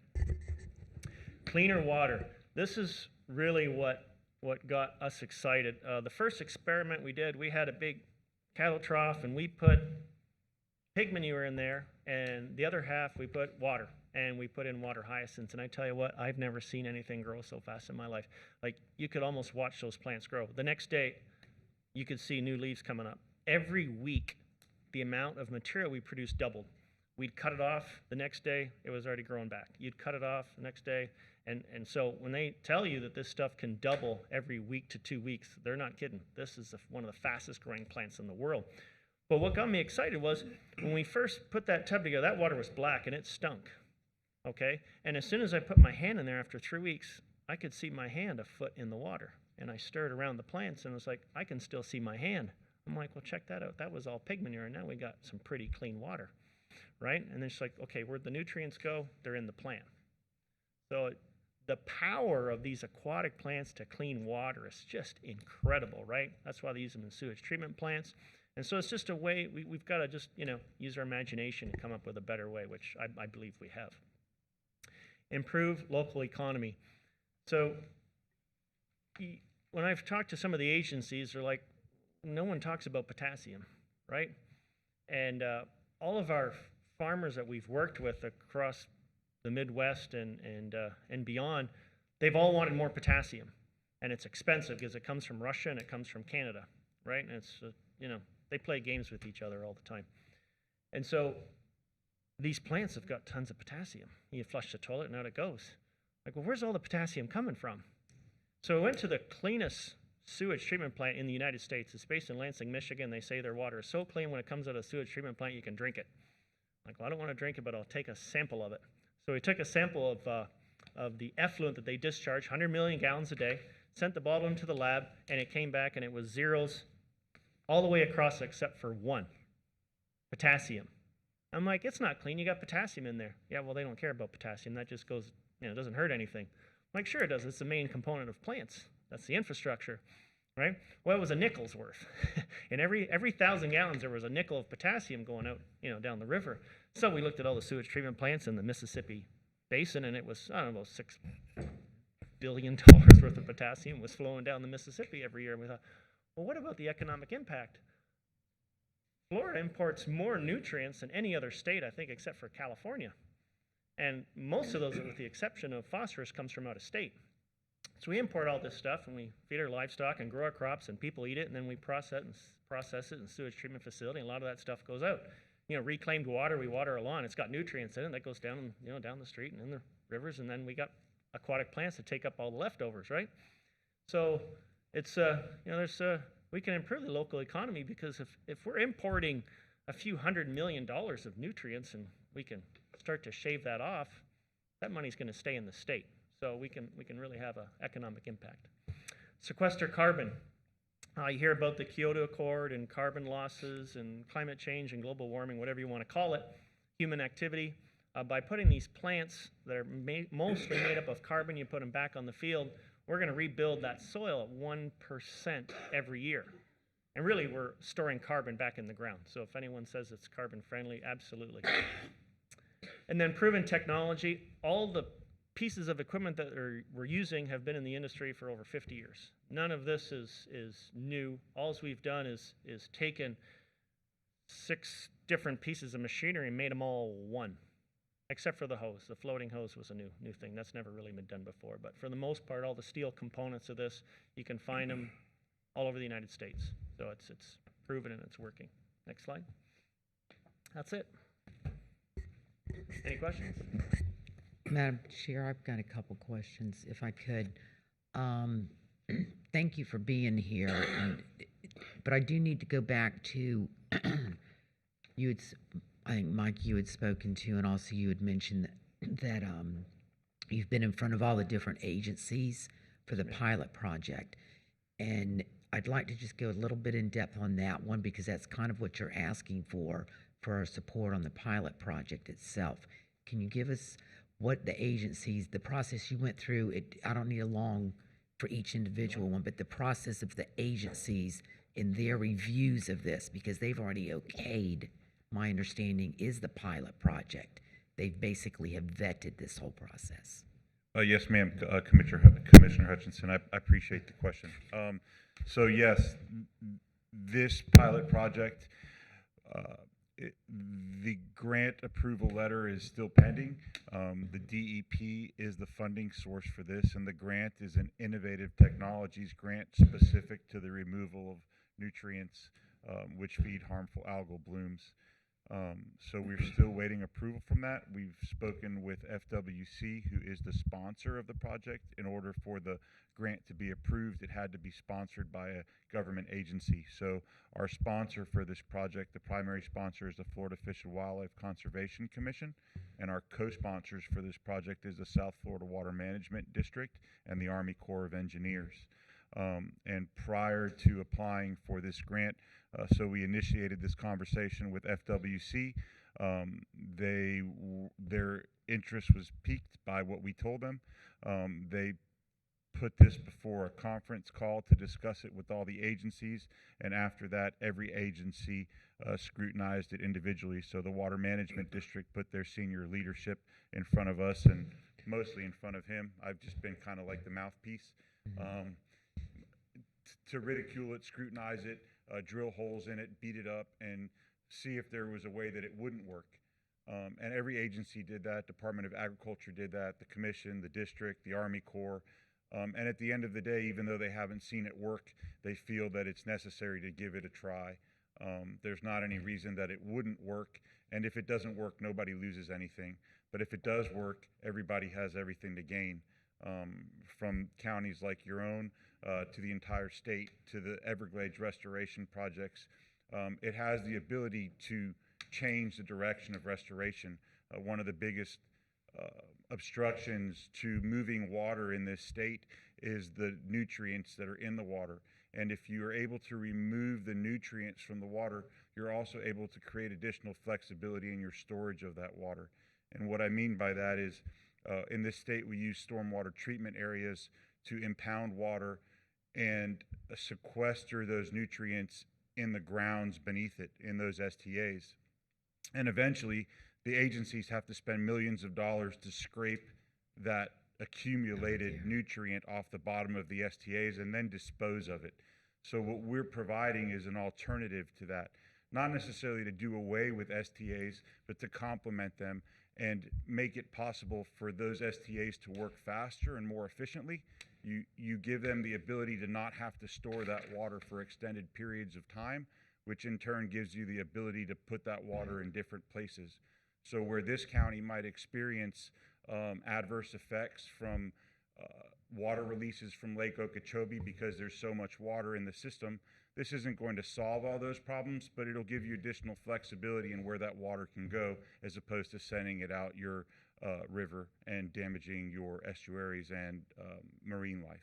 So I hope that answers your question. It does, and it got more specific, so thank you. Not that you weren't on your report and stuff, but on the specifics of the reason for being here today. Yes, you know, yes. it's a project that's been, my understanding, and from what I've read and talked with you all on, is it's been totally vetted by all the licensing agencies that would be involved to begin with, scrutinized, as you had mentioned, and there's actually a site in the pilot project that's already been chosen and selected and agreed upon. Yes, ma'am. So essentially, the pilot project is an opportunity to provide proof of concept to the agencies, right? The concept looks good, the idea looks good, and the results prove look it. great, but they want to see it work. And making something like this work is extremely time-consuming, and it costs money.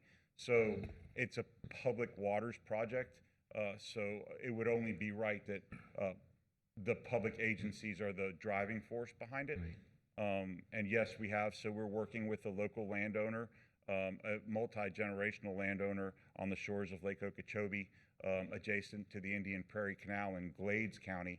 And that family has been very welcoming of this project. They have 1,800 acres, and they've given us the opportunity to take this material and put it on their land and use their land as the model for the future of this project. There's been a lot of working parts here. Glades County, we've already presented this before Glades County, and last week they adopted the resolution by a vote of 5-0. And that's important because this project is starting in Glades County. But we're here in front of St. Lucie County because the effects of this project will be good for the health of your environment. And it's important that, one, we educate you and inform you on what we're doing, but more importantly, show that there's unity. As you well know, and we've had conversations on this, a lot of the reasons that projects like this don't succeed is because there's so much divisiveness in our communities between different stakeholder groups. And the one good thing that I've seen, yesterday was a prime example of that, where we did a test run on this project, is this has unified many people from different walks of life. Yesterday, we had politicians present, we had agency staff present, we had fishermen there, we had hunters there, we had cattlemen there. And everybody understands the significance of this. And even though we all come at this from a different perspective and understanding and might be looking at it through different set of glasses, ultimately what we're trying to get to, our goal, we can all agree upon it. So whatever minor differences there might be between stakeholders or individuals, what I've come to see from this is that everybody's willing to come together on it. And even at the political level, where there's obviously, I don't have to explain it to you, you guys know all about politics. We've seen support at every level, right? From county commissioners to city councils to city mayors to state representatives to congressmen and federal representatives. I think we're at a point in this state where we recognize that there's a huge problem, and if we don't start to address it, the problem's only going to get worse, and there's no better time to address it than right now. I think that regardless of whether your name has a D or an R in front of it or behind it, I think we all can agree that we want to see a healthy environment. We want to see properly functioning ecological systems. We want to have clean water in our communities. And as long as we focus on that and forget about all the other little things that are out there, this is not impossible. I mean, we put people on the moon, right? We can fix our water. It shouldn't be that hard. Okay. Thank you. I just have a simple question. Commissioner First of Mitchell. all, thank you very much. It's been enlightening to me tonight, and I appreciate you guys spending your time here. I know that retention ponds are a new way of doing things when we plan and develop, but you're saying that that harvesting system that you showed us earlier could be used in retention ponds? Yes, sir. So I'm going to cut him off. So one of the things the agencies kind of stopped us at when we started to discuss this was they said, Mike, Lake Okeechobee is the biggest lake in the state of Florida. You might want to consider doing this in a retention pond. And I looked at them and I said, you know, there's been a lot of pilot projects where you've said exactly that. And you said, let's start this at a smaller scale. But the reality is that Lake Okeechobee is the problem. So it's go big or go home.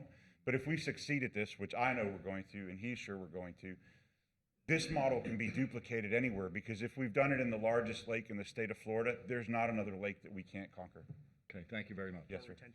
Or retention pond, yes, sir. Thank you. That's it, Commissioner ma'am. Zadowski? Thank you. And it's exciting that we continue to try and find ways to remove contaminants from our environment. We talked about having an R or a D next to your name. This is an H for human, and this is what we have as a human issue. And we have to find ways in which to remove the contaminants from our systems. Go big or go home. I think your challenge there in Lake Okeechobee in trying to combat that issue is the inflow. You can take whatever you want out of the segment that you're going to harvest, but you're going to continue to have that inflow, which you're not going to stop. So what kind of results are you going to get scientifically as to the contaminants and the materials that are taken out? Only on your byproduct that you're actually going to remove from the water, and then you're going to harvest, and then you're going to, as you say, liquefy it and then turn it into grass. But to change the pH or the makeup of the water in Lake Okeechobee from phosphorus, nitrogen, and other contaminants, I don't think you're going to see the change in the water column itself. I think you're going to see it from the science of what you take out, but not what's still coming in, because you're never going to stop the flow from the north. You're absolutely right. And you're talking about the entire Kissimmee chain that feeds that, right? And all the lakes in the Kissimmee chain have the exact same problem. They've got sludge, they've got water hyacinths right now on the Kissimmee, Lake Kissimmee. There's thousands of acres. And the goal is to capture it as close to the source as possible so it doesn't make it all the way down, or like reduce the amount coming down the Kissimmee. And so with the agencies, like they said, well, hey, can we do some of these smaller lakes up here that are feeding the issue, right? And that's definitely going to be our approach going back further. Okay. Well, if you go to the smaller segment, we have Citrus Sager, we have 10 Mile Creek Reservoir, we've got Moores Creek. Nyla has been in some of the Pistia removal processes that we've done with Jim Oppenborn, and there's plenty of materials here in St. Lucie County. We also have a project at the Indian Hills Stormwater Project off of Savannah Road. We have a significant Pistia bloom there. But what we also have there is, and it's a stormwater retention lake, and it has 12 acres of BMATs that actually are producing and taking plants, material that are planted and floating, and the material gets removed from the lake, and then those are harvested and weighed as part of our BMAT calculation. So there's another opportunity there as well, maybe even if it's just removing mats. But did you present to the National Estuary Program back maybe 5 years ago before it was called the NEP, we were in the transition. Did you have a machine that you pulled up front? Maybe it was somebody else. But there was somebody who, when we were having the whole problems with the algae and stuff, somebody came in with a machine like the one you presented there that could actually take up the plant material and harvest it and then remove it from the water. So it wasn't you though. But anyway, I like the idea. I think it has merit. I think that we continue to try and find solutions. What's the harm in trying? I think the one thing that's for sure is if we do nothing, we will accomplish nothing, right? That's really what, nobody's doing anything about it. We need to do it. And I agree with you wholeheartedly about the input of nutrients from the north of the system, but there's not a reason that we can't fix that too, right? We just have to be able to prove to everyone that this is the way to do it, or at least part of the way to do it. And I think there's an opportunity to capitalize on here. That's the key. It's part of the answer. Yes, sir. And it's a big answer. Yes, sir. It's a buckshot. It's going to take a lot of multiple efforts. Thank you, Madam Chair. Thank you. Commissioner Barnes, any comments? I'm good. Thank you. Okay, and we also have some of those maps at that retention pond over by Savannah's too. Isn't there somebody in there doing something? Yeah, that's what I'm talking about. Yeah. Well, I'm excited. I mean, my husband and I have had this conversation for 4 or 5 years about the aquaculture pulling out the nutrients, so I'm excited. Thank you. So are we- I appreciate you being here. So is the pleasure of the board to have this put on the 20th? That would be the next date, Madam Chair, if it seems like there's consensus, and The so board- we will that go we ahead will and put put that on on. And I know that they have a conflict, so we'll put it on consent. Okay. Okay. Thank you, Madam Chair. Right. Thank you, Thank you for Commissioners. being Thank you here. to the people. Thank you for your Thank time. you. Appreciate it. Thank you. Okay, that's all of our presentations. We're gonna go on to the consent agenda really quickly, and then after consent, is there anything anybody wants pulled or a separate vote? I do want to bring up under Public Works, the Prima Vista millings and resurfacing, that is paid for by your infrastructure sales tax. So I always like to point those out. Those are always great to take recognition in. If nobody has anything that they'd like to pull or have a separate vote, I'll entertain a motion. Motion to approve tonight's consent agenda. Second. Okay, so Madam Secretary, this is Commissioner Hutchinson with Commissioner Mitchell making the second. Madam Secretary, call the roll, please. Commissioner Bartz? Yes, ma'am. Commissioner Sadowski? Yes, ma'am. Commissioner Mitchell? Yes, ma'am. Commissioner Hutchinson? Yes, ma'am. Chair Townsend? Yes, ma'am. Thank you. What we're going to do at this time is we're going to take a brief recess for like 5 minutes, so everybody take a break, and then we'll come back and we'll begin with our public hearings.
Okay, we're going to go ahead and flip the agenda around for just a second. What we're going to do is, first of all, I'm sure the board knows, but 10A1 under regular agenda has been withdrawn from it. The applicant has contacted the county. I think you all received the email that she'd like to withdraw, so we won't be hearing that tonight.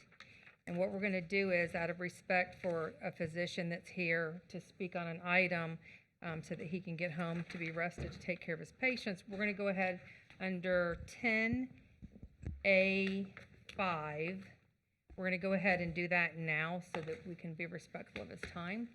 Thank you, Madam Chair. That's actually my item, but before I talk, I know, just as in line with what you just said, Mr. Tipton has a presentation, and there's also going to be participation by members of the medical community and the health department. Thank you. Thank you, Mr. McIntyre. Madam Chair and Commissioners, in the interest of time, we'll rearrange our presentation and allow our distinguished infectious disease specialist, Dr. Ram Kabal, to come up and give you some remarks. This item is in regards to the repeal of the face covering ordinance, and so he has some remarks to share on that as part of the Good presentation. evening. Thank you for being here. Good evening. Thank you. And I shall remove my mask since there's no one at least 6 feet around from me. So first, I would like to thank you first for in July when we have the mask mandate. Second, I would like to thank the gentleman who earlier discussed his concern about why we should not have masks moving forward. And then I do respect his opinion because I presume if I was in his situation, I would probably think the same way.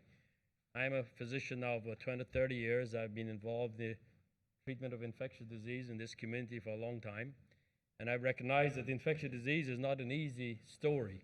It's a difficult story. And viruses are difficult to understand sometimes. They behave in unpredictable ways. And up to 4 or 5 in March, I mean, I look now, it's 7 months to over 210 days. I probably have worked almost 190 of those days. And I look back from the time the epidemic hit us and then spread. And I remember walking through the hospital with my mask on very early, and people were laughing at me and saying, "Why are you wearing a mask?" I said, because this is airborne spread. This is not contact spread as much as we would like it to be. This is not droplet spread as much as we would like it to be. This is going to be airborne spread. And then finally, yesterday, the director of CDC finally said it's an airborne spread. Finally, it took us 7 months for our leading authorities to describe something that we suspected quite a while ago. And what do we do with airborne spread? What do? We wear a mask. We protect, we prevent, then we try to treat, and we strategize. So the first initial thing of any infection, prevent spread, prevent transmission, prevent as much as we can until we have treatment strategies, until we have methods where we can stop the spread. And the first thing we have was the simplest thing and the cheapest thing is a mask. When we look at the cost of patient care we do every single day in the hospital, like today I saw about 5 or 6 patients, just got off the phone with the daughter of one of the patients, really, really sick, pending respiratory failure. And we've seen the data. We're still struggling. We've seen remdesivir, we've seen Decadron, we've used a lot of different treatment strategies. But when you look at the data from July to August to September, in July and August, we were completely overwhelmed. The first line providers, myself, my infectious disease team, we were completely overwhelmed. We had over 100 patients in the hospitals, 100 to 150 patients in the hospitals. Then, thankfully, you decided to, let's do the mask mandatory. And now what has happened in the last 4 to 6 weeks? This has dropped significantly. Right now in the hospital, I probably have about 20 patients compared to over 100 about 4 to 6 weeks ago. So when we were hearing the data, well, we're testing more, I said, let's look at data that's in the hospital. That's what I see every single day. I mean, you can be testing and testing, got these numbers, and we can call numbers. But here we are. We started intervention here in July. August, we saw this drop. Now where we are in October. And we are heading into the colder months. We're heading into the flu season. Not only is masks probably going to protect us against COVID, it's going to probably protect us against the flu season as well. So that's another story we need to add to this whole spread. I think St. Lucie County have done an amazing job compared to the other counties around, and I think that we will continue to do a really good job if we continue to supply and say mask is probably the cheapest way to treat COVID right now. And the director of the CDC said that. It's almost as good as a vaccine. We are not close to a vaccine. We're several weeks away. We're several months away.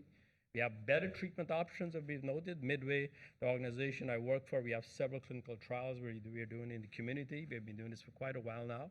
We started the Remdesivir program in the hospital. We have the Regeneron cocktail that the president received. We've been using that as well in our outpatient facility. We have established treating strategies. But I do think the counties itself, the population of this community have done an amazing, remarkable job in helping us, healthcare workers, by wearing masks and reducing the numbers. I think if we continue to do this through the Thanksgiving, through the Christmas holidays, we'll be looking really, really well heading into January, where we'll probably have vaccines and better treatment options. Thank you. Open for questions. Thank you. Hi, Clint. Go ahead. No, go ahead. Dr. Ronco, I want to thank you for your work in our community. We go back a long way in the HIV AIDS region and working on those projects a long, long time ago. I'm grateful that your group is a part of a study and the presentation of the cocktail for the President of the United States. And my hope is that this is a treatment that gets our president back well. Yes. And I hope that as we move forward, that the possibility of all of what you're doing, and there's a reason why being a physician is called a practice, because in times like this, you don't have the manual. You have to practice at what it is you're trying to accomplish to get a patient to full health. Yes. And so I'm grateful that you're in our community, and I thank you for your words. And as you said, from the least expensive option of treating this COVID is simply hand washing, distancing, and face coverings. And if I'm in a war and I have one weapon, I want to use it. And so this is a weapon that we're using against the war of COVID-19. Great, thank you. I completely agree with that. Those Thank comments. you. Thank you, Madam Any Chair. other comments? I do, and I'll echo Commissioner Zanowski's comments on the great work that you're doing here, and it's greatly appreciated by more than just this board, the community, and outside of that even. But you made a comment, and as we struggle with this, and it's a question I hit Mr. Tipton with up like every week when we have our weekly meetings, and he'll vouch for me on this one. What is the magic number? That seems to be what we keep getting asked, and I'm not in a position where I can answer that. So I'm looking for, is there a magic number of percentage or whatever that the medical community, the health department, and all of those that have the expertise in it are looking at us reaching? I hear first we want below 10%, we want below 5%. And I don't mean to put you on the spot. Please understand that. No. But that's the question to me that somebody needs to come up with an answer to. So that's a really, really great question. And I personally, I'll give my opinion.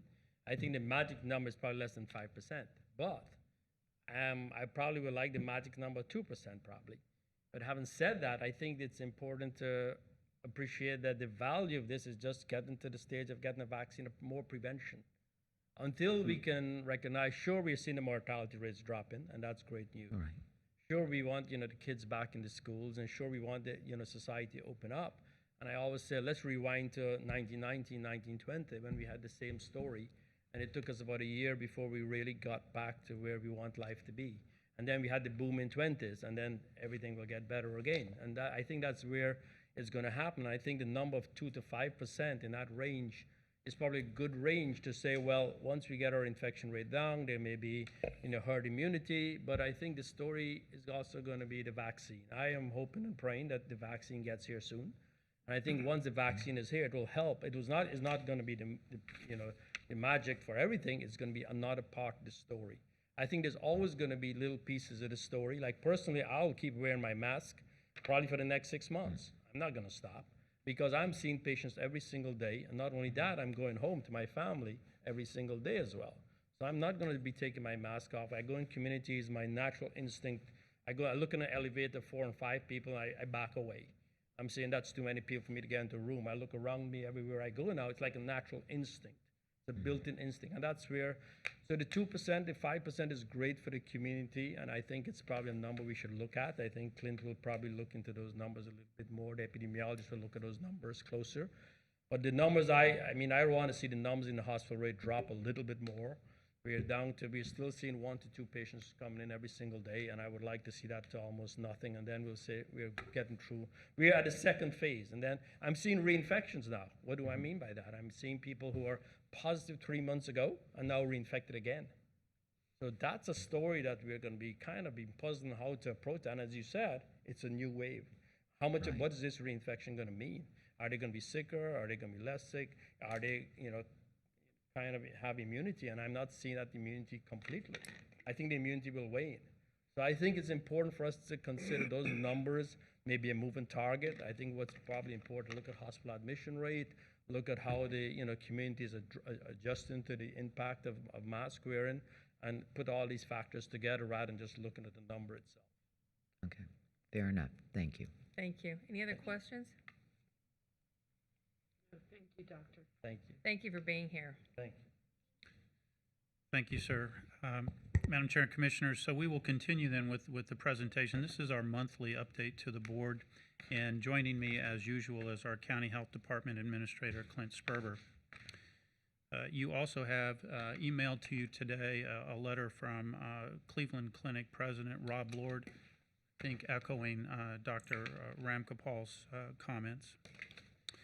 So, Clint, if you can move to the agenda, you did that. Perfect. So this presentation will review our current status with COVID-19, discuss briefly the governor's and the county's current status relating to public health requirements, review the statistics since the face covering ordinance was implemented, provide a quick check on the economy, and in the end with COVID-19 general information as well as a look ahead.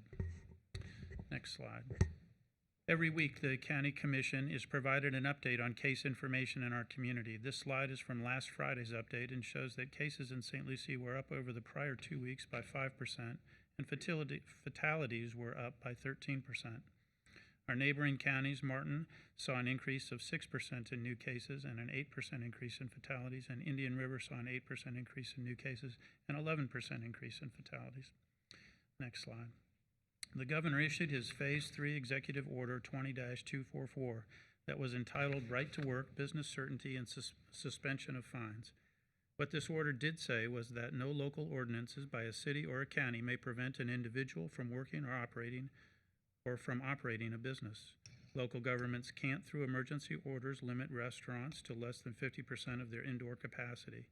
If a restaurant is limited to anything below their 100% of indoor capacity, the local government must quantify the economic impacts of limitation and explain to the state why each limitation is required for public health. Lastly, the order suspends the collections of fines and penalties associated with enforcement upon individuals for noncompliance. What the order does not do is prohibit local governments from implementing face coverings or social distancing requirements. It does not prohibit local governments from implementing mitigation strategies inside government facilities. It does not prohibit businesses from requiring face coverings in their establishments. And lastly, it does not prohibit strategies to keep the elections process safe. Next slide. This slide addresses the steps that the county took as case numbers spiked sharply from mid-June through July. Emergency Order 20-044 requiring face coverings in county facilities, and Ordinance 2020-21 requiring wearing a face covering in public spaces where social distancing is not possible, along with another of other exemptions, are the only two that are still in effect. Next slide. Speaking specifically to the ordinance for mandatory face coverings, it provided that they are mandatory, that there are a number of exemptions to address a variety of concerns, and that it was enforceable through civil penalties. The goal of the face covering requirement was always about public health education. Based on advice from our medical professionals, as you heard here this evening, we knew that face coverings work to protect against the airborne transmission of the virus, and that they have shown to have critical success, as you'll see in the following slides. Preparation for this discussion, staff surveyed Florida counties to understand their status on this issue. For the larger, more urban areas, there were 20 counties, including St. Lucie, that have a mandatory face covering requirement. Interestingly, 2 counties did not provide an enforcement mechanism but still had it in place. If you broaden this to include face coverings as suggested or recommended to wear, 85% of Florida's population is covered.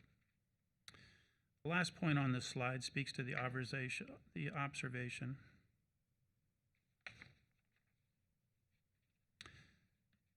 that really the only one thing that has been changed since the middle of July regarding the fight against COVID-19 was the introduction of face coverings. Businesses have opened up more, schools are back in session with face coverings. The statistical correlation is evident that they've had a positive impact. At this point, I'll turn it over to Mr. Sperber.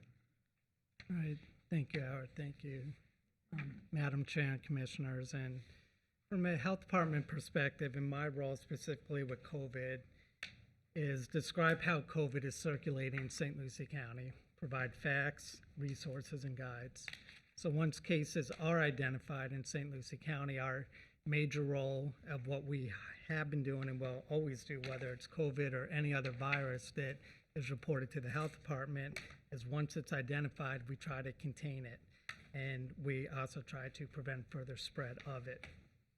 So this is just a quick picture of the Department of Health, the dashboard. So as of earlier today, there were 8,245 cases of COVID in St. Lucie County with 294 deaths.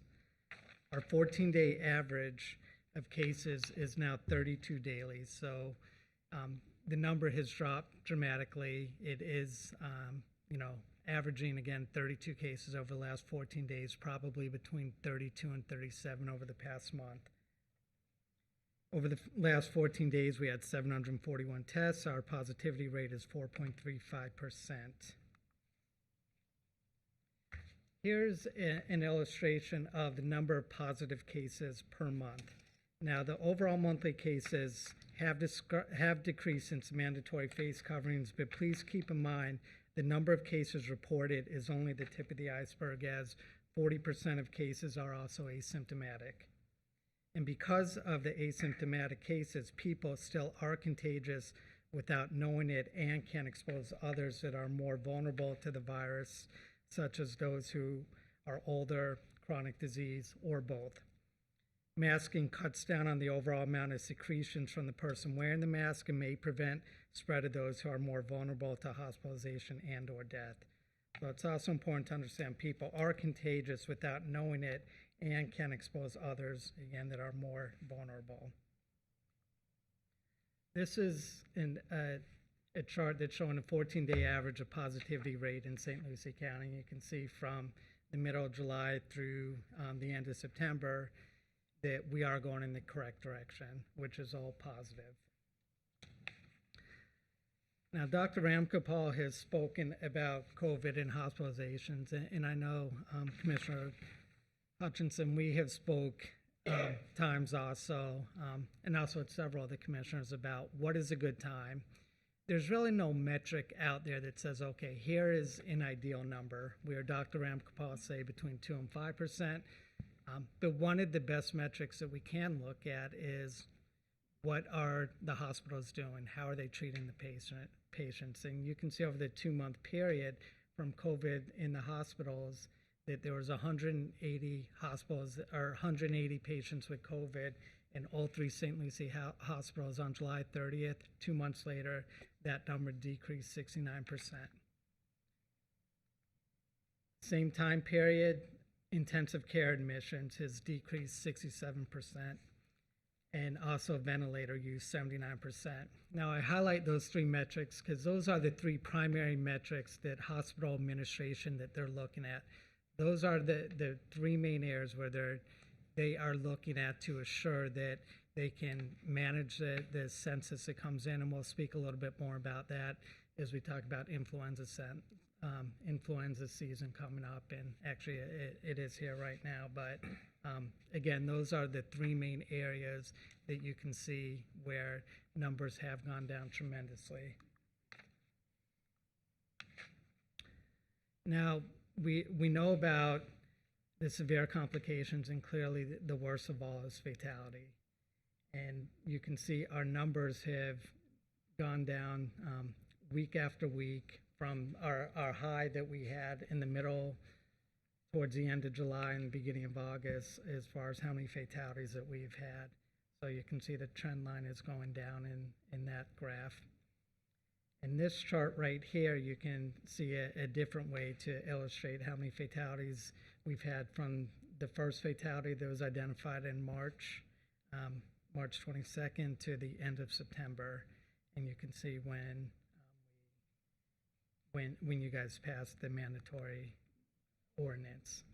Now, when we look at fatalities, and I've mentioned this in the past, as far as when we look at St. Lucie County and 294 deaths, we look at risk factors. So we, from the health department standpoint, working closely with the medical examiner and just having the Office of Vital Stats that falls under Department of Health, we need to evaluate and, again, look at facts. So when we look at facts, the top 3 underlying conditions in St. Lucie County for fatalities are cardiovascular disease, which is 53% of the cases that had passed away either at cardiac disease or hypertension. Pulmonary disease, so with that we're looking at chronic lung disease and or asthma. But if we added tobacco to this category, that would be the #1 cause of fatality in the county. And then number 3 is diabetes. And one of the other areas in St. Lucie County why we have had 294 deaths, when you compare us, and this is probably a discussion for a different time, but St. Lucie County, we have a very high number of adult congregate living facilities in the county. So when you compare St. Lucie County to our neighboring counties, and the best way to do comparisons is by rates. So if we look at rate per 100,000 population of facilities in this county, that St. Lucie has twice as many as Martin and Indian River combined. And these are the long-term care facilities. So out of our 294 fatalities, over half of them have lived in one of those facilities. So I'm going to pick it up from here.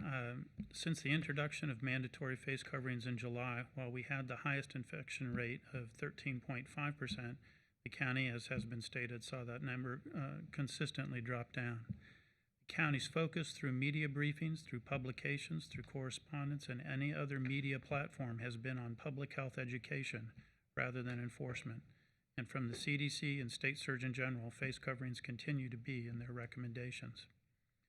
One of the reasons that the board took the action regarding face coverings was to ensure that our economy could continue. And that was important. Public health is #1, but the economy and staying open is #2. And so let's just take a quick look at what's happened.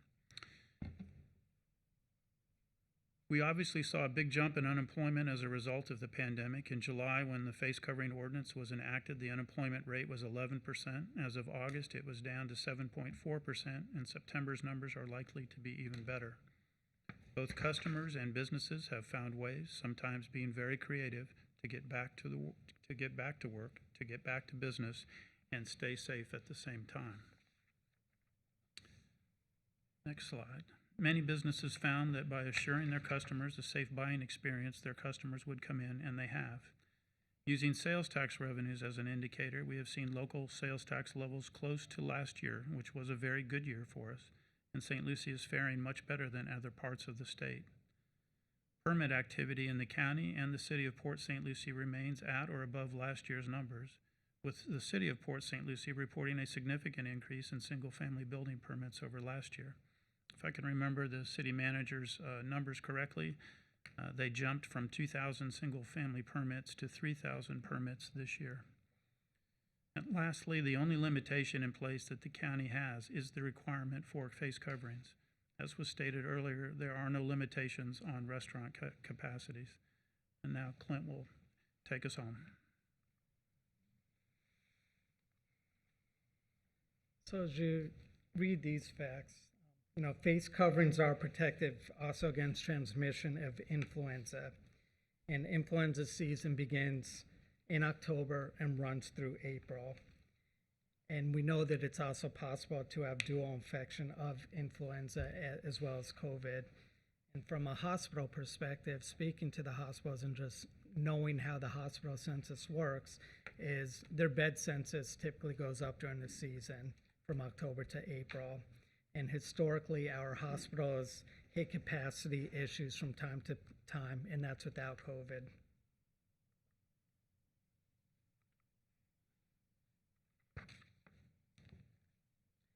We also know that there's evidence from the Pan American Health Association and the World Health Organization that influenza season was mild this winter in the southern hemisphere, where countries were engaging in social distancing and face covering / mask.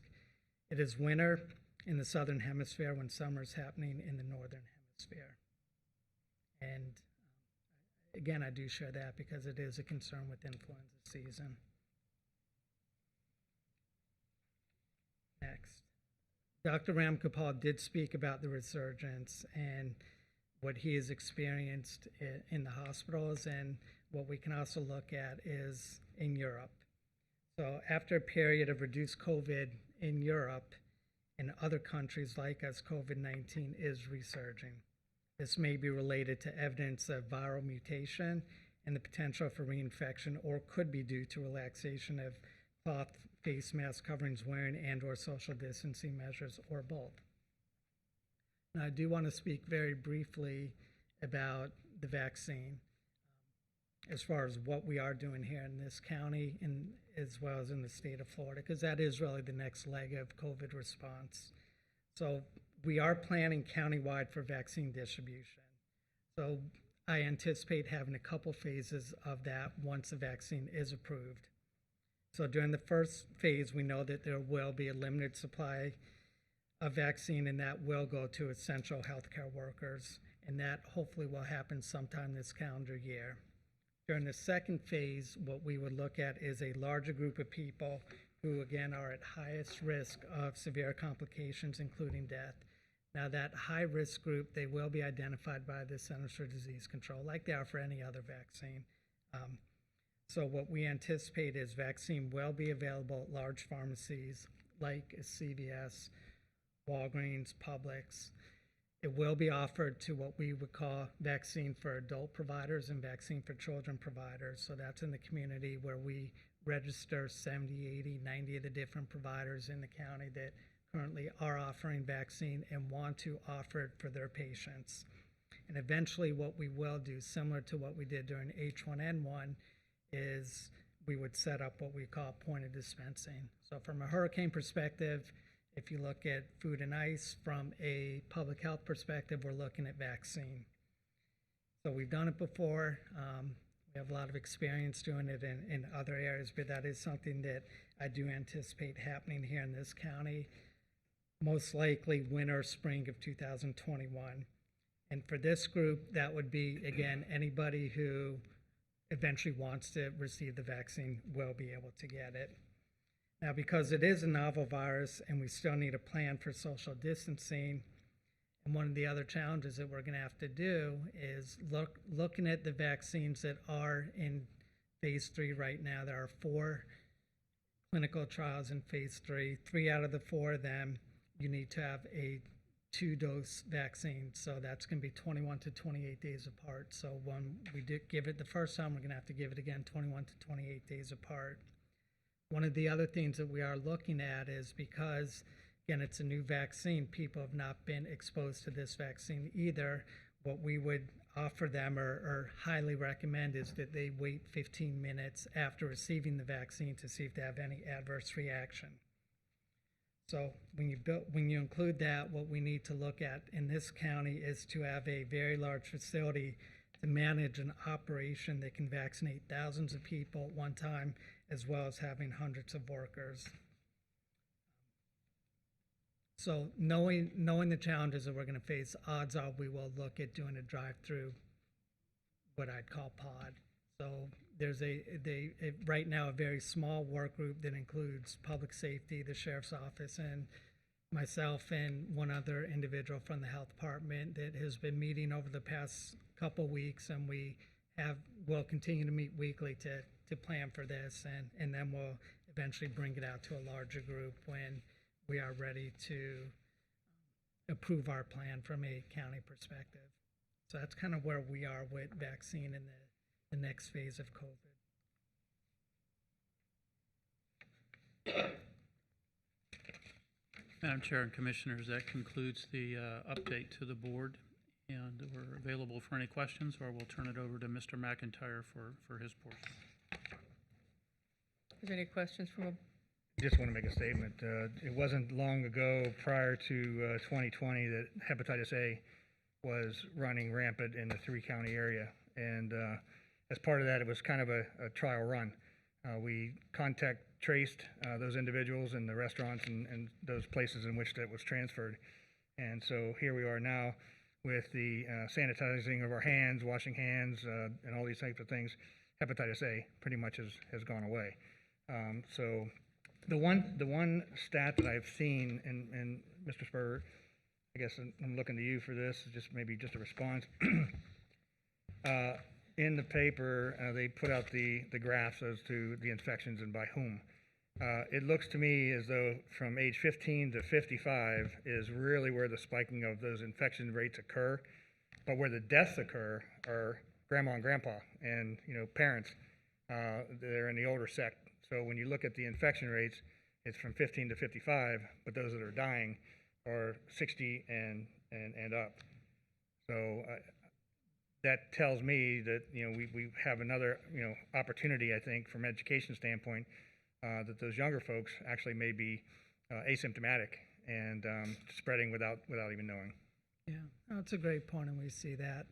Luckily, what we have experienced working extremely closely with the St. Lucie Public Schools, weeks and weeks before school opened, on daily basis, we work with them, and we have not seen with younger kids as being the term super spreaders. So we haven't experienced that in our school system, which is very positive with that. But as far as the target audience that you mentioned, and again with fatalities, yes, it is individuals who are in their mid-60s and older, and older, and then also having those other risk factors that I mentioned.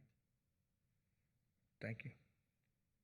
Madam Chair, can I just, to be fair, I'll ask you the same question that I'd asked the doctor in regards to, and I know you've already answered it, but I'd like you to answer it. Yeah, sort of. If you could just answer it again. It's not so much a number, it's what are we using to determine when is enough? With all due respect, I've heard everything from Thanksgiving, Christmas, January, that was just quoted, 2 to 5%. The other part of that question then to you is also going to be the time frame, because I know we do the spikes. We go below the 5%. We've been there. It'll climb up a little bit and go down. Are we still maintaining the 14 days, or is that out the window now? When we're looking the things at, keep changing, and that's why I'm trying does. to pin this down a little bit. When we're looking at the governor's gating criteria, that was for opening up the economy. And now that we are in phase 3, we are not really focusing as much on the gating criteria. Okay. So to try to answer your question without having a lot of good metrics behind it, I've heard comments from when the CDC no longer recommends it is one area that we can take a look at. There are other areas that we can look at as far as when a vaccine is available. And the term herd immunity, I think some people have heard about it, but not everyone. So when we look at herd immunity, that's when we are looking at how many people in the community have been exposed and have antibodies for that particular virus. And we heard, this virus, it can be anywhere from 60 to 80% of the community. And when you have that herd immunity, you are not going to see that person to person to person spread anymore. Now with this vaccine, not everyone's going to want to take it. Not everyone can take it. And I'm not saying that you're going to have masks indefinitely, because I don't think that's realistic either. But, during those initial phases, you probably still would want to have some type of requirement or recommendation to continue to wear masks until enough people in the county have been exposed to the virus and or have had the vaccine and accepted the vaccine. I mentioned 2 doses, 21 to 28 days apart. It's not going to be till after that second dose and probably 2 weeks after that till you really build up those antibodies. I wish I had a better answer, but I don't. I mean, I'm just providing, what I've read, what I've heard. And I can appreciate, because like I said, it's a changing. We learn by the seat of our pants, evidently. Yeah, in some things, and that's really what's happening. And that's really being a novel virus and never being exposed to humans prior to, the beginning of this calendar year. You constantly learn more about the virus and who it impacts and how long immunity lasts, and it's ever changing. And it's frustrating, I get it. It's not a black and white answer with science. Okay, but at some point, I mean, we're 7 months into this. There's got to start being something out there, and I hope you understand. I'm not picking on you by no means. It's as you said, there's frustration on all sides for a lot of different reasons behind it. Because I mean, I can sit here and say, and I know of people who have had every symptom of COVID and never got tested. They've gone and gotten tested. Other people have gone and gotten tested and found out they had the antibodies but were never sick. So those are all numbers that I've not heard anybody speak about. And then now that you've mentioned about the influenza coming into play, and by your own words, you said, the hospitals get tight even during that season sometimes. We've all been in there when it's crowded and you've got people laying in the hallways, in stretchers and so forth that are sick because there's just not the room. How are we going to make any different, whether that's the flu or the COVID? And I know there's the testing part to it, but as was mentioned by the doctor, you can get both at the same time. So are we taking any of that into consideration going into the flu season? And with what is the push, is it really the flu that's driving the numbers versus COVID itself? So the first part is we recommend getting the flu shot so we can rule out flu, and then we can test whether or not somebody does have COVID. Is a quick answer with that. That's why we're really pushing to get your influenza vaccine now, before the influenza season really starts kicking in, because again, that's also going to take a couple weeks for immunity to build up. And that's really the best that we can look at with influenza and with COVID simultaneously circulating in the community. We haven't seen it yet. Typically in this county, it won't be for a couple months until we really start picking it up into different congregate settings. But again, get the flu shot. Great. Thank you. Any other comments or questions? Madam Chair, Well- I'm sorry, did you have something? Yeah, is there any more comments? So I just want to say, I mean, I've had the flu shot before and I've still gotten the flu. I think a lot of people have. And as you know, for me, I see both sides to this. I do. But I just think that with the governor releasing what he released, and I'm shocked to see some of this report state that it has not affected the economy. It has affected the economy. There are businesses that have went out of business that will never reopen. There's businesses barely hanging on. I know there's restaurants that have been allowed to reopen again at 100%, but they're not sure that they're going to be able to recover. I know that the COVID money is helping a little bit, but they don't even know that that's going to be enough to sustain them. I know that there's hairdressers that are struggling with a lot of this too. So, I see both sides to this, but the other thing for me is I see people where it's dividing the community. And I also see a situation where with the governor doing what he just opened, a lot of people thinking that they don't have to wear the mask anymore. And with him not having the fines and the penalties and the law enforcement not enforcing the mask, you have people out there saying, I'm not going to wear the mask, nothing's going to be done anyways. So me personally, I agree with the physicians. I agree with what the doctor said tonight. I agree, Chris, with what you stated about hepatitis. But at the same time, if you really look at the overall numbers, with the 320,000 residents we have here, and half the deaths, as you stated, was in the nursing homes and long care facilities, I really feel our numbers are low, and I think that we've done a good job. I think people have educated. I think they've taken care of their family. They're being mindful. They're socially distancing. They're washing their hands. And because this can't be enforced, I just feel that it's time for us to let the families and let the individuals make their own decisions. I think you're going to see what you see today. I think you're going to see those wanting to wear a mask continue to wear a mask. You might see a small percentage say, well, the mask mandate's no longer in effect, I'm not going to wear it. And there's people out there waiting to hear that. But at the same time, you have people that are not wearing the mask now. And the main thing for me is if it's something that has no teeth to it, why are we sitting here putting something in that's not enforced by our police department or our deputies or our sheriff's department? It's really about doing the right thing, making your own decision, and doing what's best for everybody. You know, when I go to my hairdresser, I wear my mask. If I go into a business that I want something and they want a mask, I wear my mask.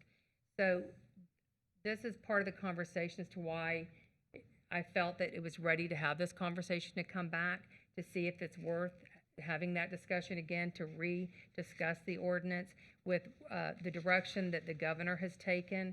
I just felt that it was important to have this on here to at least have an open conversation about this.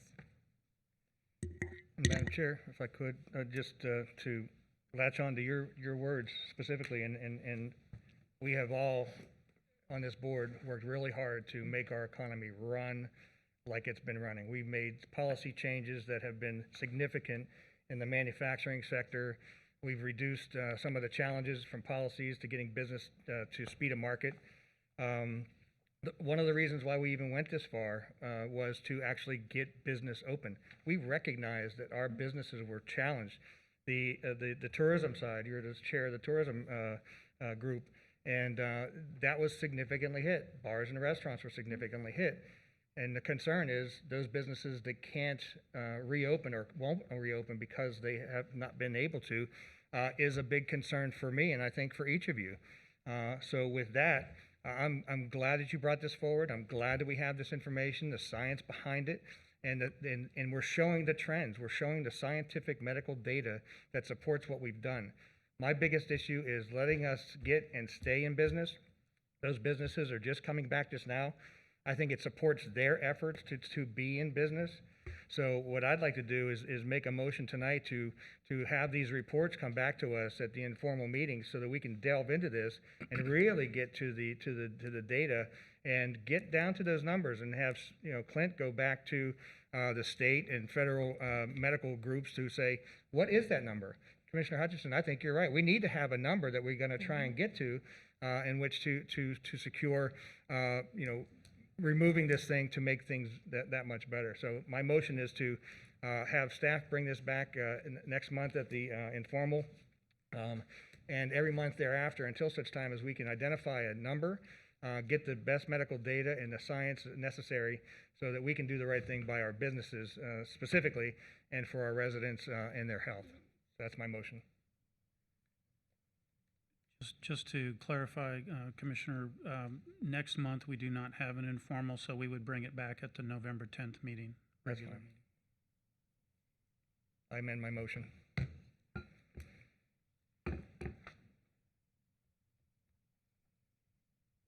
Any other conversation? Is there a second? Did you say? Second.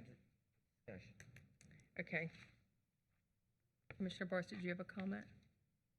No, okay. No, I seconded the motion. Okay. You seconded or whoever. Okay, so it's Commissioner Zadowski making a motion to bring this back to the, what did you say, Chris? The informal, with all the medical data and science data that will support us moving forward in a direction, but also getting to a point where we can find a number that is supported by the medical and scientific community to get us moving off this issue. Clint, do you think you're going to be able to have that number by the next informal meeting? Can't guarantee it. I will No work pressure, with my Clint. powers to be through the state health nothing office. like pressure, right? Yeah, I mean, I'll work through the state health office to see, because, I mean, trust me, you guys are not the only commission that's asking this question. So we work very closely with Centers for Disease Control, and we'll push that request. Thank you. And I think now that the president is infected, I think there's going to be a little bit more of a push from the federal side to help us get to those numbers.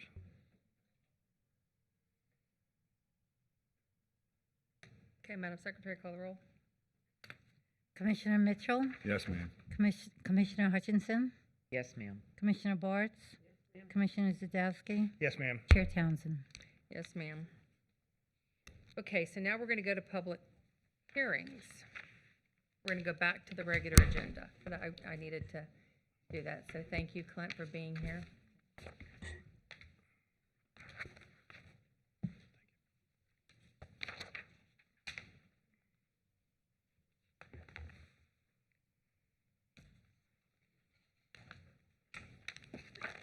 Good evening.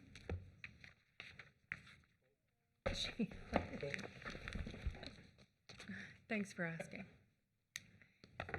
Good evening.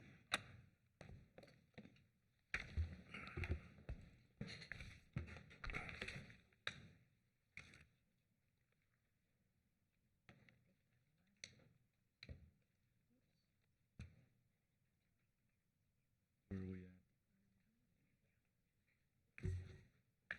at? You ready? Ready. Go for it. Good evening, Madam Commissioner. Might help if I use, I did this last time too. That's better. Well, it just got pushed away. Yeah, I am kind of far away. I'll start over again. Good evening, Madam Commissioner, Assistant, Madam, and Commissioners. Monica Graziani, Building and Code Regulation. I'm here this evening to go over some of the background information that was discussed at the last hearing on September 15th, which was the second reading of the proposed ordinance for backyard chickens. Some of the concerns mentioned by the commission were the elimination of the $25 registration fee. You requested that we consider more community outreach. You also said to explore, at the request of a citizen, the exemption of the Sunland Gardens subdivision. And also that we speak with the city of Fort Pierce about their chicken ordinance and how they control problems with the free-roaming chickens. Staff has removed the $25 registration fee from the ordinance. We did do additional community outreach, which I'll further elaborate on in just a moment. The consideration of exclusion of Sunland Gardens would be at the purview of this board. The subdivision, you should know, is zoned RS4. The minimum lot size for the RS4 zoning district is 10,000 square feet with a 75-foot lot width. And the additional outreach that we did was to property owners within the RS4 zoning district. So we thought that would be a good district to solicit input to see whether there was a strong desire or not to have backyard chickens. Also, staff did speak to the city of Fort Pierce and their program. The ordinances are almost identical, with the exception that they do allow 6 hens versus the 5 hens that we're proposing in our ordinance this evening. They also have something interesting, a program called Catch a Chicken, and they felt that of all the methods to round up free-roaming chickens, which can become a nuisance in a community, and they have had that nuisance for years. This program, they felt, when they partnered with the community, they had young gentlemen that were more than anxious to go earn a little money. They basically paid $10 for a rooster, $5 for a hen, and $1 for a peep. And these youngsters would go out in the community and they'd catch the free-roaming chickens. It didn't address the problem in its entirety, but it reduced that population. So their manager of their division felt it was worth its while. However, it did cease due to COVID, and they do hope to start implementing it again. The additional outreach that staff pursued was a mail out, and we mailed over 3,300 surveys. We provided 2 questions, and they could provide a response online. And again, it was to properties within District 1 that were zoned RS4. That map is a bit blurry, but it was a large area to encompass. the results of the survey. We had a 5% return. The ultimate would be if you could get a 10% return on a survey. But we were satisfied with 5. It doesn't show super enthusiasm or not with regards to wanting backyard chickens. 82% of those surveyed supported the ordinance, 17% were against it. Just for the public record, the community input that was done prior to the Planning and Zoning Board, staff did outreach and contact and work with the Indian River Estates Homeowners Association. The president provided us with a couple of emails on that ordinance. They basically are supportive of it. The recommendation was no more regulation, don't even require a registration. That was coming from Indian River Estates. We attempted to reach out to the White City folks and Lakewood Park Homeowners Association, but we were unsuccessful, unfortunately. The recommendation this evening would be to either approve, disapprove, modify the ordinance to include specific residential areas such as Indian River Estates, Lakewood Park, and White City. And the reason we identify those areas within the county is because those are areas that we do know for a fact desire chickens. We also know for a fact that they currently have chickens. And that is because we have tracked the location through code enforcement process. With that, I'm available for any questions. Thank you. Thank you. Any questions, comments?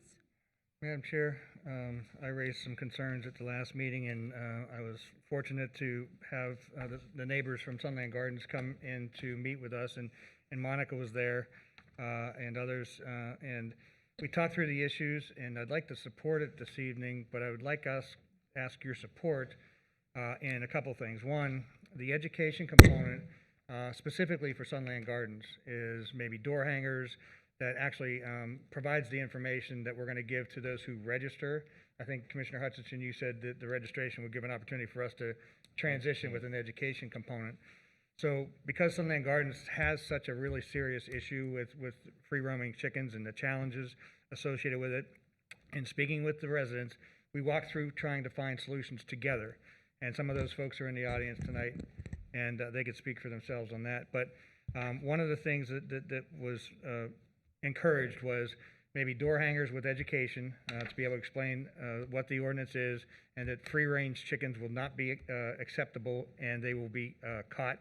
We take a concerted effort to remove all the feral or free-range chickens from the community, and that goes on a significant time frame that it's consistent, and remove all roosters from the equation, and the other was having the registration, the education, and going after these free-range chickens, and provide for us to fund some level of funding for animal control and or even a contractor to go out and get these free-range chickens. For that opportunity and what the citizens have offered as suggestions to support this, I think they believe that if we have an ordinance in place and these provisions are available, that they'll actually finally see a solution to the feral chickens that are running loose and causing such havoc in their community. So I just wanted to share that with you as to some of the comments that we got from the community. Okay, but I don't even think that's an area that's going to be allowed. I think they've specified it's going to be White City, Lakewood Park, and Indian River Estates. Those are options that we can determine. Oh, okay. Okay. And do you know where they got the money to be able to do that program? Did the city say where they found the funds? They just budgeted for it. She said it's not an expensive program. Of course, if you start getting trappers, there is an expense and the equipment that's necessary to do that. But this program is not a costly program. Okay. It's a public hearing, so I think there's some folks that have some concerns. Is there any other questions for staff before we do anything? Is there anybody from the public that would like to come and speak on this?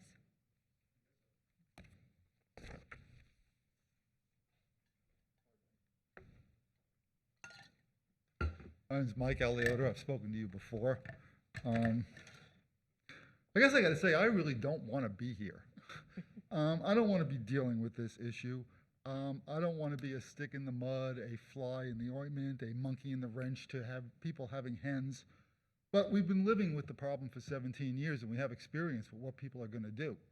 And I see nothing, if this is a new ordinance, I only received it this week, I see nothing in it that's really going to address concretely people not complying with the ordinance.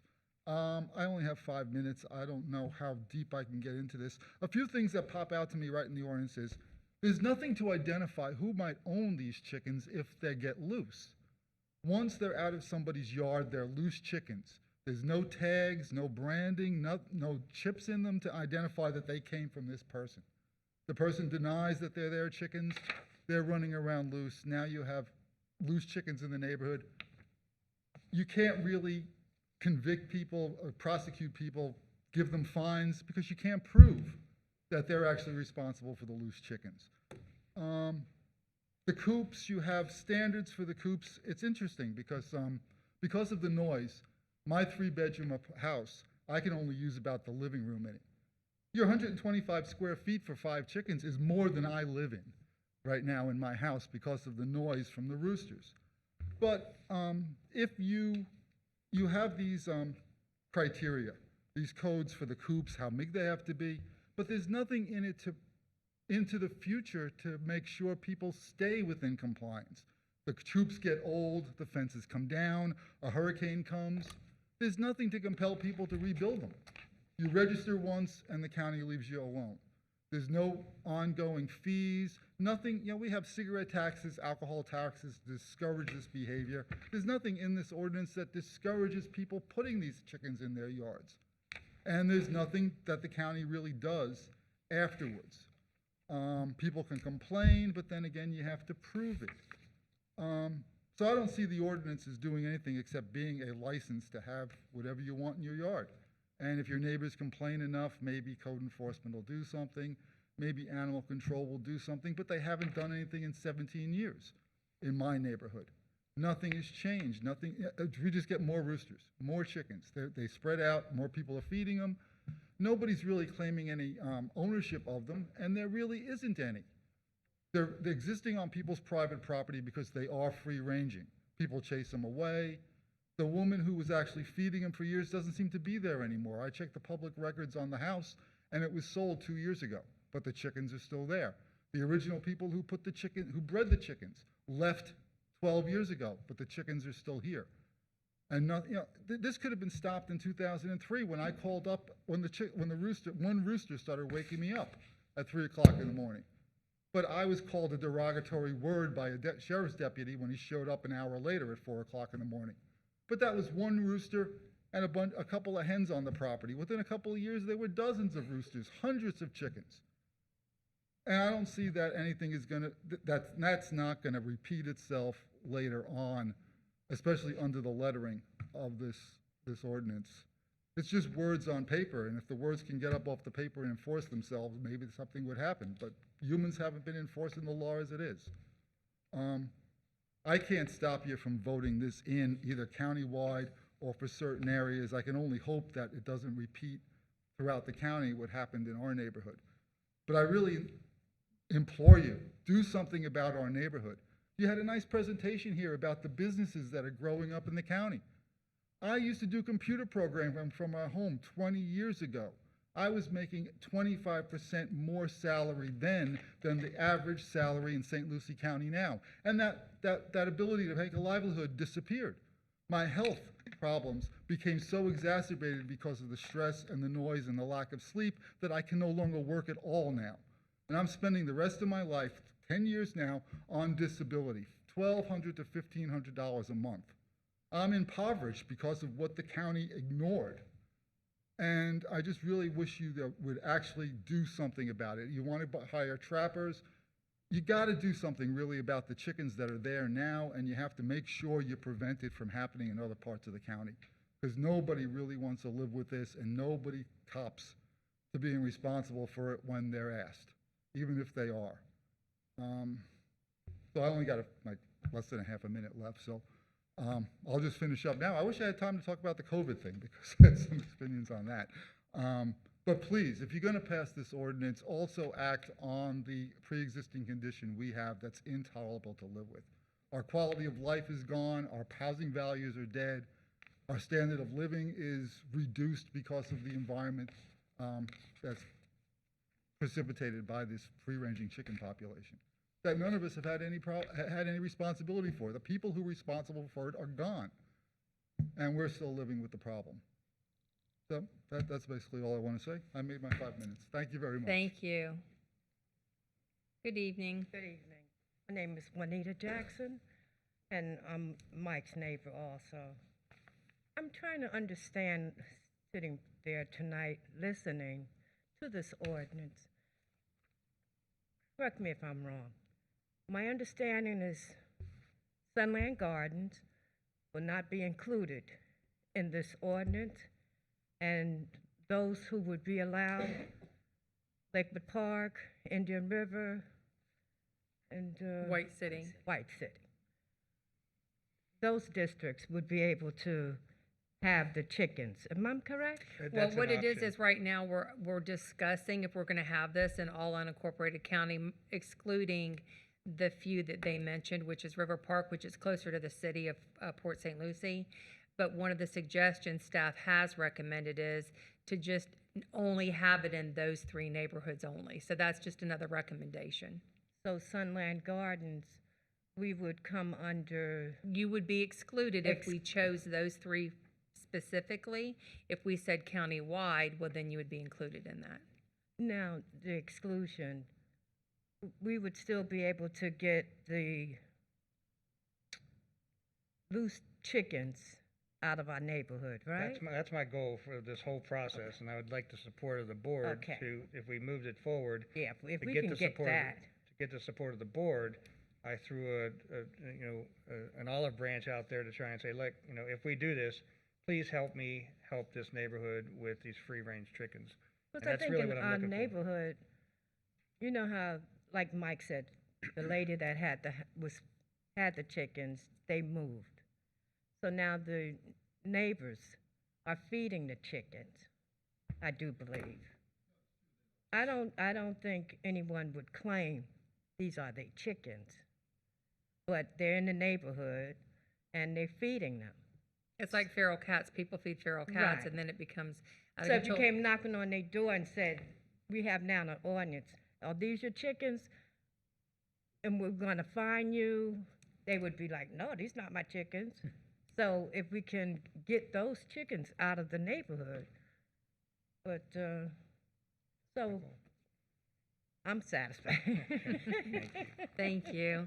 So a question, Monica, is... Thank you. Thank you for coming tonight. A question is, if the board decided to just do White City, Lakewood Park, and Indian River Estates, then anybody in that area, that's just a straightforward code ordinance, right? That you're gonna go in there and this has been my point all along. How are you gonna determine who owns the chickens that are already out there? Well, this would be a partnership with animal control, code Correct. enforcement and animal control. So code enforcement can go out, and if we know of a property that has chickens, we can cite them. That's the regulations currently today in the code.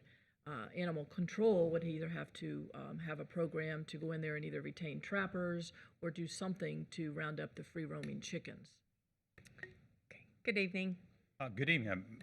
My name is Forrest Blanton. I'm here again to speak in favor of this ordinance. My neighbors and I support it. I live on South Indian River Drive in unincorporated Fort Pierce. I think this is a reasonable ordinance. It's got a fair number of controls associated with it. It's fairly limited.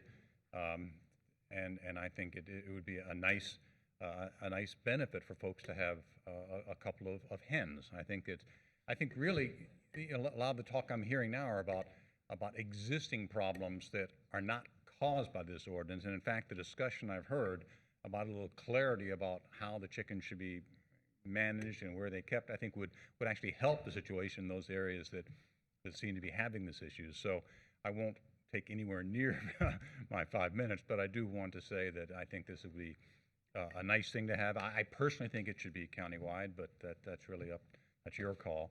So I'm in favor of this ordinance. Thank you. Thank you for coming.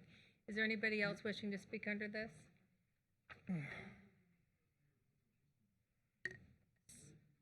Sir, we can't have any open conversation in the chambers, please, because we're on TV and we're being filmed.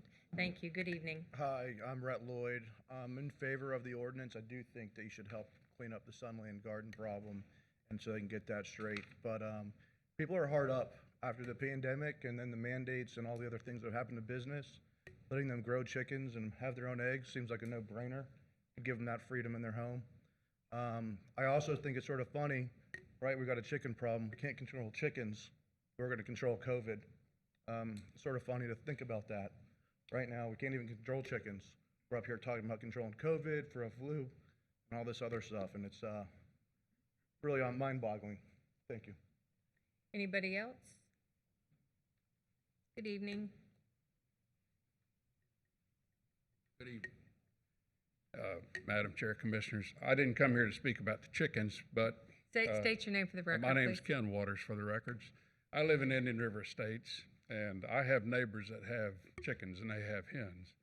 And as far as neighbors go, they are very good neighbors. To me, they seem like reasonable pets, and I'd like to speak in favor of it because I think it would be perfectly reasonable to have this as an ordinance to bring some people into being legal for a change. So I would love to see the ordinance to help everybody. Thank you. Thank you. Is there anybody else? Seeing no movement, we'll close it. We'll come back to the board. Madam Chair, I just want to repeat what at least two of the speakers had said, and trying to find the solutions for Sunland Garden specifically, but maybe even other neighborhoods that have this problem that haven't come to speak up, is that having the registration, having the ordinance in place provides for then an opportunity for chickens to be raised in a certain way that can be controlled. And moreover, it gives us an opportunity, if they're free range running, that means that nobody owns them, and that means they will be collected and they will be taken to an appropriate farm or whatever it is that the city of Fort Pierce does, or whatever we decide to do from a humane standpoint. So I think that I've moved more toward the support of it because I think we need to have some element to take away the problem in difficult neighborhoods that are under chicken attack. And so, I mean, as you know, it's no secret with me, I support this. I mean, this is a lot of the people that homeschool their children, the 4-H families that can't afford to live out on ag land. So I know that this has taken a long time, Monica, to get to fruition, to get here. I know that you've put a lot of effort into it. So I personally want to say thank you for never giving up, because I know that you've had a lot of hurdles to overcome to get to this point. So I will entertain a motion if somebody doesn't have anything else they'd like to comment on. Is there any Madam comment? Chair, from the- I would just like to say that I also, from day one, have supported this. I did not want it to want the citizens to have to pay for a registration, but I did want them to be registered. But I concur with you with every year when the 4-H children come to us at Christmas time and present us with all these things, and I just think it's admirable, and I certainly feel that the gentleman, the concerns he have, I believe, Monica, we do need to address that and to make sure that these feral animals are picked up. But I certainly don't want to hurt the people and the young children that I think would benefit from this. So I will be supporting it. Thank you. And I know that if this is put into place, I know that you're frustrated, but I think this is actually an opportunity to help your situation. So, is there, Commissioner Hutchinson, Commissioner Bartz, any comments? Just quickly, I really don't have a problem with the ordinance other than what I've stated before. We have pockets of the county sitting in Port St. Lucie where there is an ordinance against the chickens. So my only issue is that you have this street with, the city of Port St. Lucie, your backdoor neighbor is in the county, it becomes an issue because one can have, one can't, which I think can cause some issues down the road. So that is the only argument I have. Got a lot of friends that want chickens. Don't have a problem with that, but again, that abutting is where I have an issue. Included in the ordinance, right? I do think that the area you're referencing, Commissioner Bartz, is excluded from this ordinance. I'm sorry? I think the neighborhood No. you're River Park. referencing is excluded from this ordinance. No, They- you're talking about River Park. I get that. But there are some little pockets in the city that are county. No, and I agree, there is. Any other comments? Madam Chair, move for approval. Is there a second? Is there a second? I'll second. Okay, so, Madam Secretary, that was Commissioner Mitchell making the motion with Commissioner Hutchinson making the second. Would you call the roll, please? Commissioner Bartz? No, ma'am. Commissioner Zadowski? Yes, ma'am. Commissioner Hutchinson? Yes, ma'am. Commissioner Mitchell? Yes, ma'am. Chair Townsend? Yes, ma'am. Thank you. Madam Chair, Yes, ma'am. could I ask, and I voted in favor of this because I really do believe that people have the right to have their pets, but I would like to have this reported back to this board after the first year of this, at an informal or so forth, at what our status is, because if it's not working, if it's We can getting bring it back. abused and so forth, this ordinance can be pulled at any time by the board. But I think since this is a first go-around and we're doing it countywide per se, not pocketed areas, that I would like to hear what the complaints coming in are, if there are any, if we're having issues where chickens are running loose and so forth, so we can avoid the problem in other neighborhoods like he's brought up. And Commissioner Zadowski, just on the record, I would hope that you would have my support in moving forward with addressing the issues out Yeah, there. I agree. That's a good idea. And then that way, Commissioner Zadowski, it'll be a way for us to monitor that neighborhood too. I'd be happy to bring forth a report 1 year. Thank you. Thank you. You're welcome. Okay, so now we will go to item B1. This is quasi judicial. Is there any disclosures? Madam Chair, I did discuss this with staff, Sheriff Mascara and Ken Waters. Any other disclosures? Madam Chair, I've just spoken with staff. Only spoken with staff, Zadowski. Commissioner Bartz, any disclosures? Madam Chair, I have spoken to staff and I also spoke to the chief deputy. Okay, and I have spoke with staff. Good evening.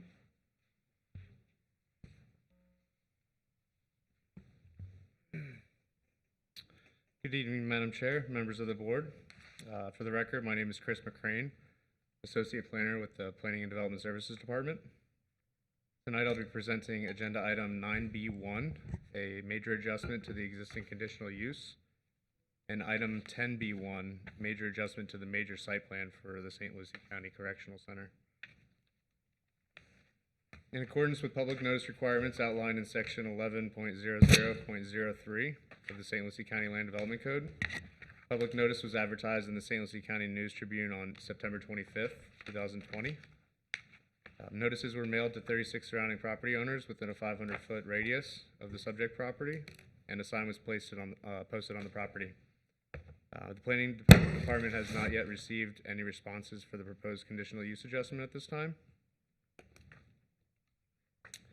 The 68.97 acre parcel is located on the west side of Rock Road at 900 Rock Road in Fort Pierce. Vehicular access is provided via Rock Road, which is accessible from Orange Avenue to the south and Colborne Road to the north. The future land use designation is public facilities, which is applied to public uses such as jails and administrative buildings. And the subject property has a split zoning designations, which include the institutional zoning district and the utility zoning district. It's outlined in the hash mark.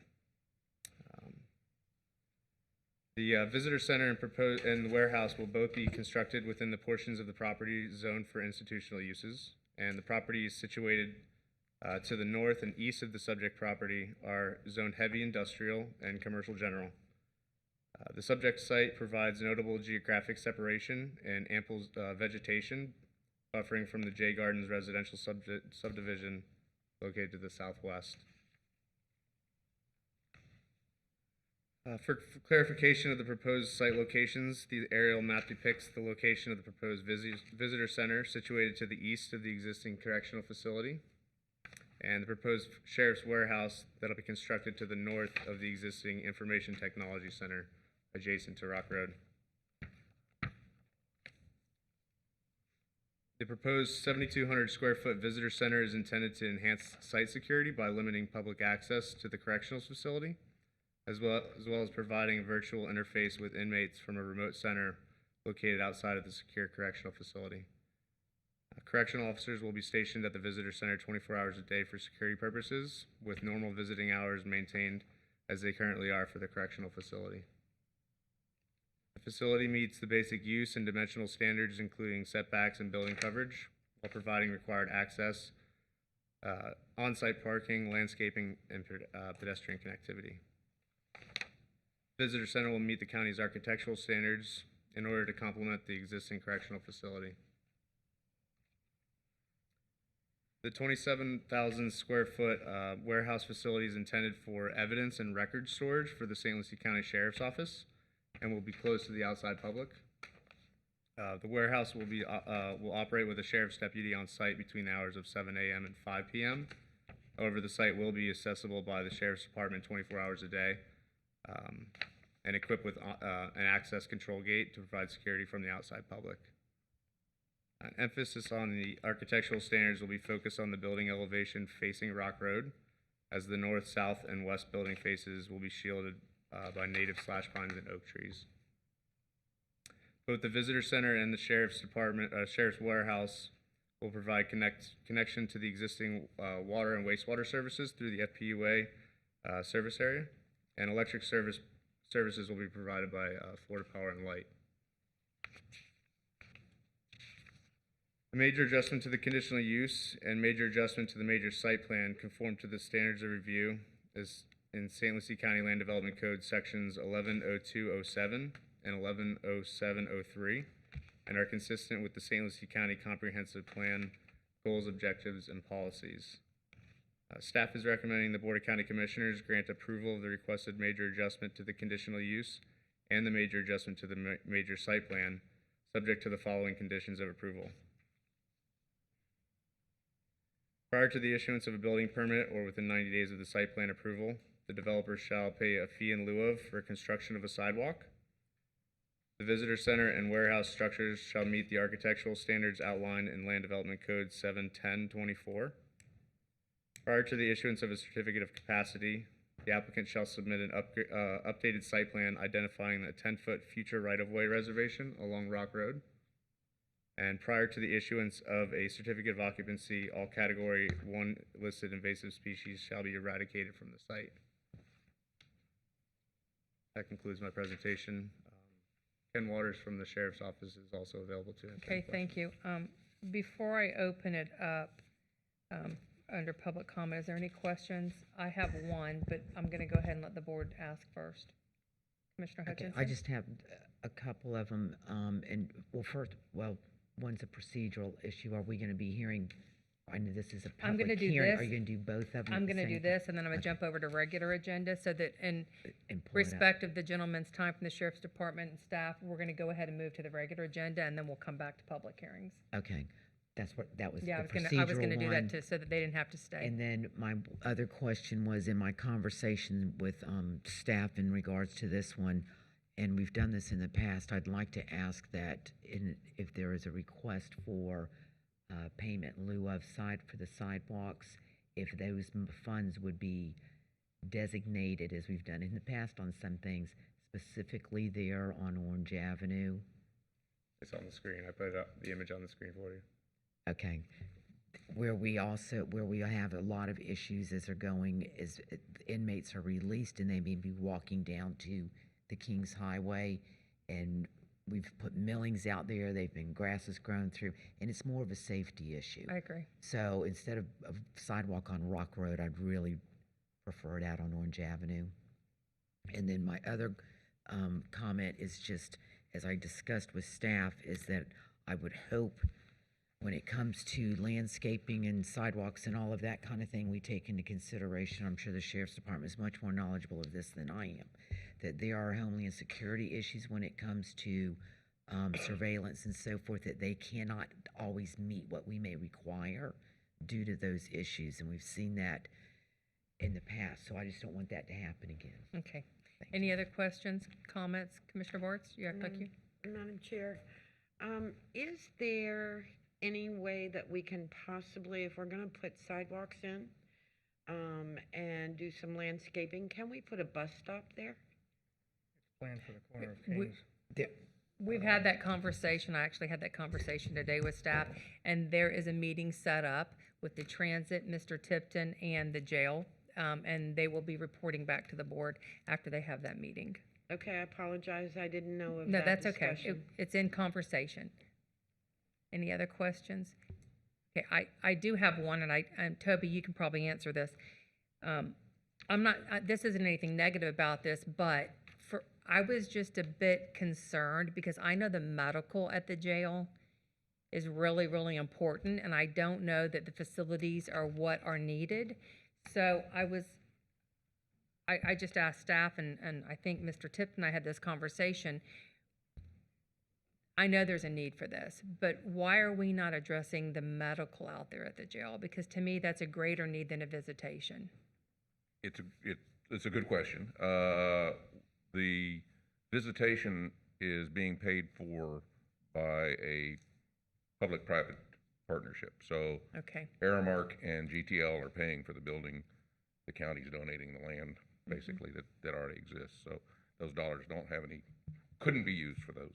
And that's why I wanted to ask the question, because I knew that Aramark and them were contributing to this. So I think it's important for the public to understand where their tax dollars go. Outside the fact, we as the board acknowledge that there is some conversations that need to take place with the medical out there, but just in full disclosure to the public. So thank you. Very good, sure. Okay, this is a public comment. Is there anybody wishing to come forward and speak? Seeing none, we'll close public comment. We'll come back to the board. Madam Chair, move for approval. Second. So, Madam Secretary, that's Commissioner Mitchell with Commissioner Bartz making the second. Would you call the roll, please? Commissioner Hutchinson? Just for the record, this is on the public hearing 9B1, correct? Correct. Yes. Yes, ma'am. Commissioner Zadowski? Does it include your provision for putting the, in lieu I'll of have to funds look to the motion maker. Yeah, Commissioner I had Mitchell? assumed it would be. Did your motion include Commissioner Hutchinson's request for the Absolutely, yes. sidewalks? I thought Okay. it did. Wanted to clarify. Yep. We just need to clarify. Thank you. Yes, the answer is yes. Thank you. Commissioner Bartz? Yes, ma'am. I just lost myself. Commissioner Mitchell? Yes, ma'am. Chair Townsend? Yes, ma'am. Thank you. So what we're going to do is we're going to now go to get you gentlemen out of here. We're going to go to the regular agenda item 10B1. Madam Chair, if staff doesn't need to make another presentation, I'll move approval. Okay, but real quick, we do, because it is quasi, we do need to disclose. I've talked to On staff. a regular, I also have talked to staff, Madam Chair. as have I. I've only spoken to staff. Okay, so now we'll come back. Commissioner Hutchinson, that's your. Move approval. Is there a second? Second. Okay, so Madam Secretary, that's Commissioner Hutchinson, Commissioner Bartz, second. Call the roll, please. Commissioner Mitchell? Yes, ma'am. Commissioner Zadowski? Yes, ma'am. Commissioner Bartz? Yes, ma'am. Commissioner Hutchinson? Yes, ma'am. Chair Townsend? Yes, ma'am. Thank you. Thank you, gentlemen, for being here. Okay, now we'll go back to the public hearings. And we will go to number 2, the rezoning. Good evening.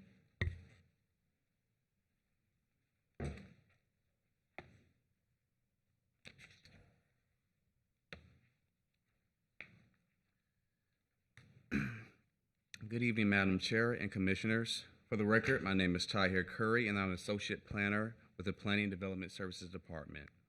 Agenda item 9B2 is a rezone petition for All Contractor Services, Inc., a 6.65 acre site located on the southeast corner of Okeechobee Road and 11 Mile Road at 11275 Okeechobee Road. The public hearing was noticed with the sound petition site, a legal ad in the local newspaper on September 24th, 2020, and mailed notices to owners within 500 feet of the subject site.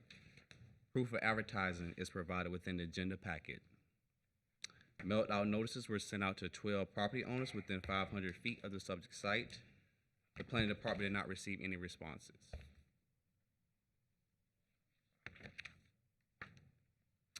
This is an area showing the subject property outlined in red.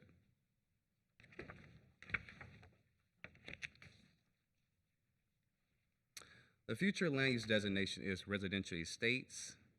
The residential estates land use category is intended as act as a transitional area between the agricultural areas and more intense residential areas in the eastern portion of the county.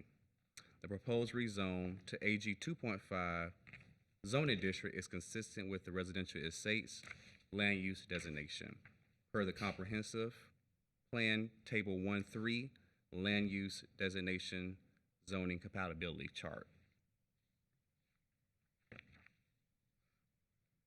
On May 16, 2000, the St. Lucie County Board of County Commissioners approved Resolution 00024 granting a change in zoning from AG 2.5 to religious facility zoning district. The site currently has a zoning designation of religious facility.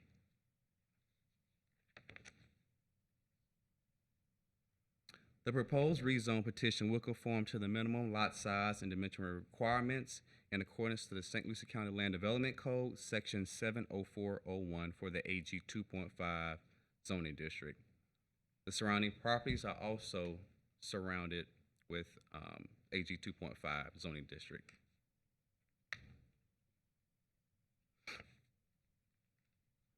This petition conforms to the standards of review as set forth in the St. Lucie County Land Development Code, Section 110603, and is consistent with the St. Lucie County Comprehensive Plan, objectives, and policies.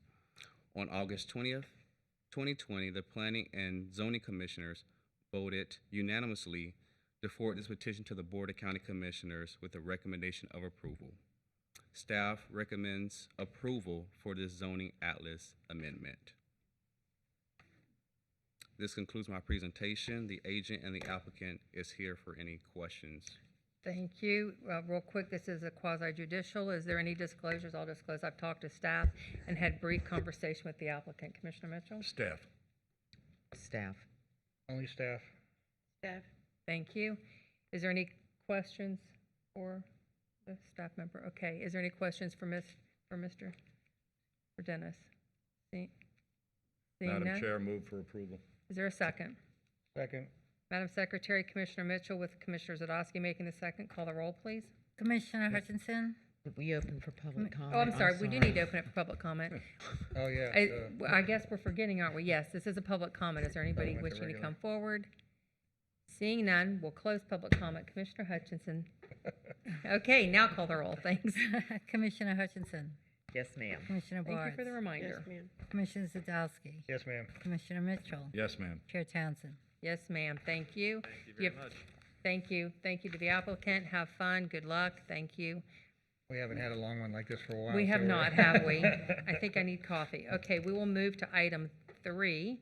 This is also quasi-judicial. Says Chris is coming up. Is there any disclosures? I've spoke with staff. Commissioner Mitchell. Staff. Staff. Only staff. Staff. Thank you.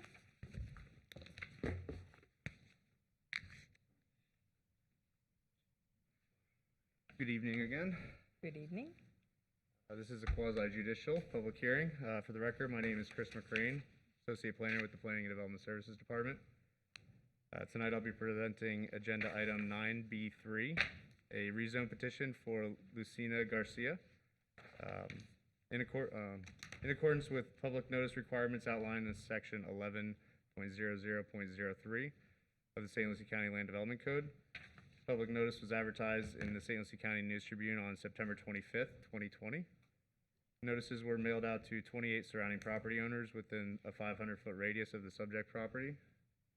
A sign was placed on the property, and to this date, the planning department hasn't received any returned responses. The 9.11 acre parcel is located on the south side of Orange Avenue at 13405 Orange Avenue in Fort Pierce, immediately south of the Angry Bull Saloon. A mobile home was placed on the property in 1974, and according to the survey, remains today. The future land use designation is AG 2.5. The AG 2.5 land use category is intended for those areas of the county outside of the planned urban service area, which are associated with agricultural and agricultural-related activities. The proposed rezoning to the AG 5 zoning district is consistent with the AG 2.5 future land use as per the comprehensive plan table 1.3 or 1-3 or land use designation and zoning compatibility chart. On August 19th, 1986, the St. Lucie County Board of County Commissioners approved Resolution 86-149, granting a change in zoning from the agricultural to industrial extraction for the subject property. The subject site was not utilized for extraction purposes. The proposed rezone petition will conform to the minimum lot standards in accordance with the Land Development Code Section 70401 for the Agricultural 5 zoning district. The AG 5 and AG 2.5 are similar zoning districts differentiated by minimum density and identical uses. This petition conforms to the standards of review set forth in St. Lucie County Land Development Code Section 110603 and is consistent with the St. Lucie County Comprehensive Plan goals, objectives, and policies. On September 17th, 2020, this item was presented before the Planning and Zoning Commission and received a unanimous recommendation for approval. And staff is recommending that the Board of County Commissioners grant approval for the requested rezone. Thank you. Is there any comments, questions? Okay, it is a public hearing. Is there anybody from the public wishing to come forward? Seeing none, we'll close it, come back to the board. Madam Chair, move approval. Second. Madam Secretary, it's Commissioner Hutchinson with Commissioner Bartz making the second. Call the roll, please. Commissioner Mitchell? Yes, ma'am. Commissioner Zadowski? Yes, ma'am. Commissioner Bartz? Yes, ma'am. Commissioner Hutchinson? Yes, ma'am. Chair Townsend? Yes, ma'am, thank you. Congratulations if the applicant's here. We'll move on to public safety.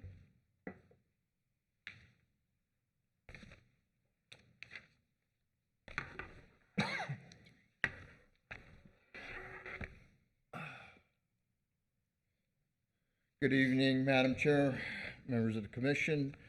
I'm here to present two applications for public convenience and necessity. This is a public hearing, and so I will read into the record.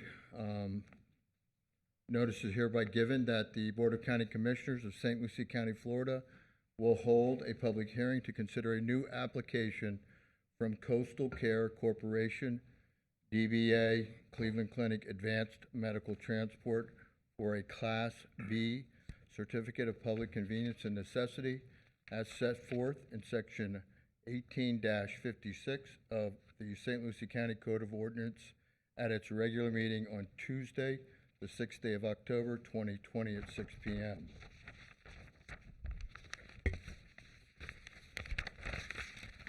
Background is Coastal Care Corporation, DBA Cleveland Clinic Advanced Medical Transport has submitted an application for a Class B Advanced Life Support and Basic Life Support Non-Emergency Transport Certificate of Public Convenience and Necessity, CON.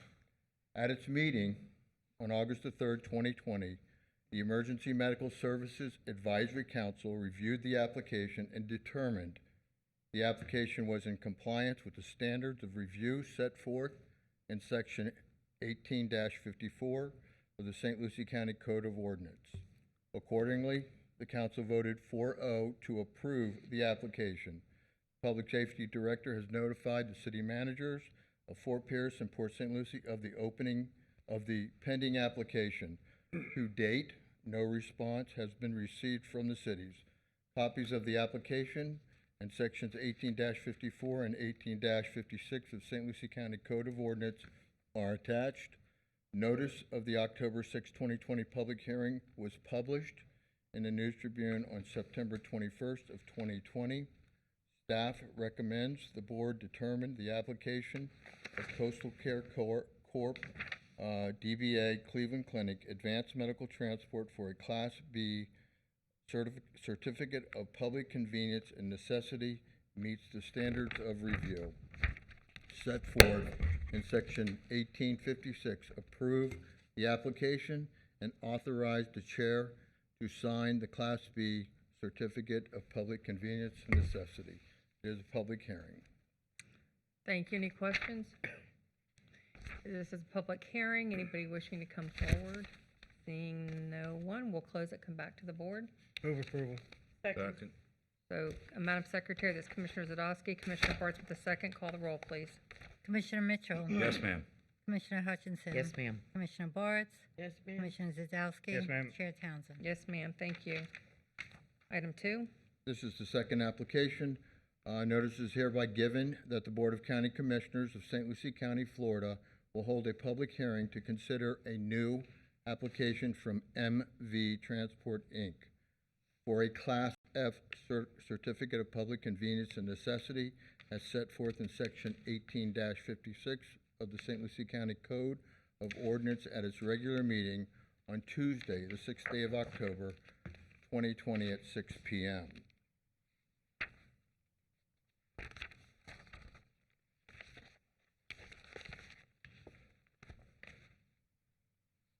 Subject, the St. Lucie County Certificate of Public Convenience and Necessity application for MV Transportation, Inc.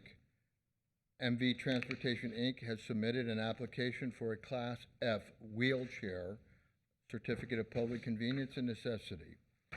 At its meeting on August 3rd, 2020, the Emergency Medical Services Advisory Council reviewed the application and determined the application was in compliance with the standards of review set forth in Section 18-54 of the St. Lucie County Code of Ordinances. Accordingly, the council voted 4-0 to approve the application. The Public Safety Director has notified the city managers of Fort Pierce and Port St. Lucie of the pending application. To date, no response has been received from the cities. Copies of the application in sections 18-54 and 18-56 of St. Lucie County Code of Ordinances are attached. Notice on the October 6, 2020 public hearing was published in the News Tribune on September 21st, 2020. Staff is recommending the board determine the application of MV Transportation, Inc. for a Class F Certificate of Public Convenience and Necessity meets the standards of review set forth in Section 18-56. Approve the application and authorize the chair to sign the Class A Certificate of Public Convenience and Necessity. This is a public hearing. Thank you. Any questions? This is a public hearing. Anybody wishing to come forward? Seeing none, we'll come back to the board. Madam Chair, move for approval. Second. Madam Secretary, Commissioner Mitchell with Commissioner Zadowski making the second. Call the roll, please. Commissioner Bartz. Yes, ma'am. Commissioner Hutchinson. Yes, ma'am. Commissioner Zadowski. Yes, ma'am. Commissioner Mitchell. Yes, ma'am. Chair Townsend. Yes, ma'am. Thank you. Thank you. Item 10A, thank you, Mr. Parrish. 10A1 was withdrawn. We'll move on to 10-2. Thank you, Madam Chair. This item relates to an emergency order by the county administrator authorizing a county project installing touchless technology in county restrooms and authorizing the waiver of the bid requirements. This proposal would utilize CARES Act money, which has to be spent by December 31st. We intend to procure the technology through a local vendor using the Florida State contract, so the public bid portion would already been considered in that. As to the other items, we are going to use the same local vendor for that. We don't believe that we can install these fixtures by the end of the calendar year without waiving the bid process. We're proposing to send a request for quotation to 3 local plumbing companies for installation and select the lowest qualified local plumbing contractor. The proposed procurement would, in our mind, promote public competitive process without the wait time and would directly benefit the county employees and the general public. Staff recommends approval. Thank you. Is there any questions? Move approval. Is there a second? Second. Madam Secretary, Commissioner Zadowski, Commissioner Hutchinson making the second. Call the roll, please. Commissioner Bartz? Yes, ma'am. Commissioner Mitchell? Yes, ma'am. Commissioner Hutchinson? Yes, ma'am. Commissioner Zadowski? Yes, ma'am. Chair Townsend? Yes, ma'am. Thank you. Item 3. Thank you, Madam Chair. This item relates to the Muro Municipal Services Benefit Unit, which is located within the Muro subdivision in the unincorporated area of the county.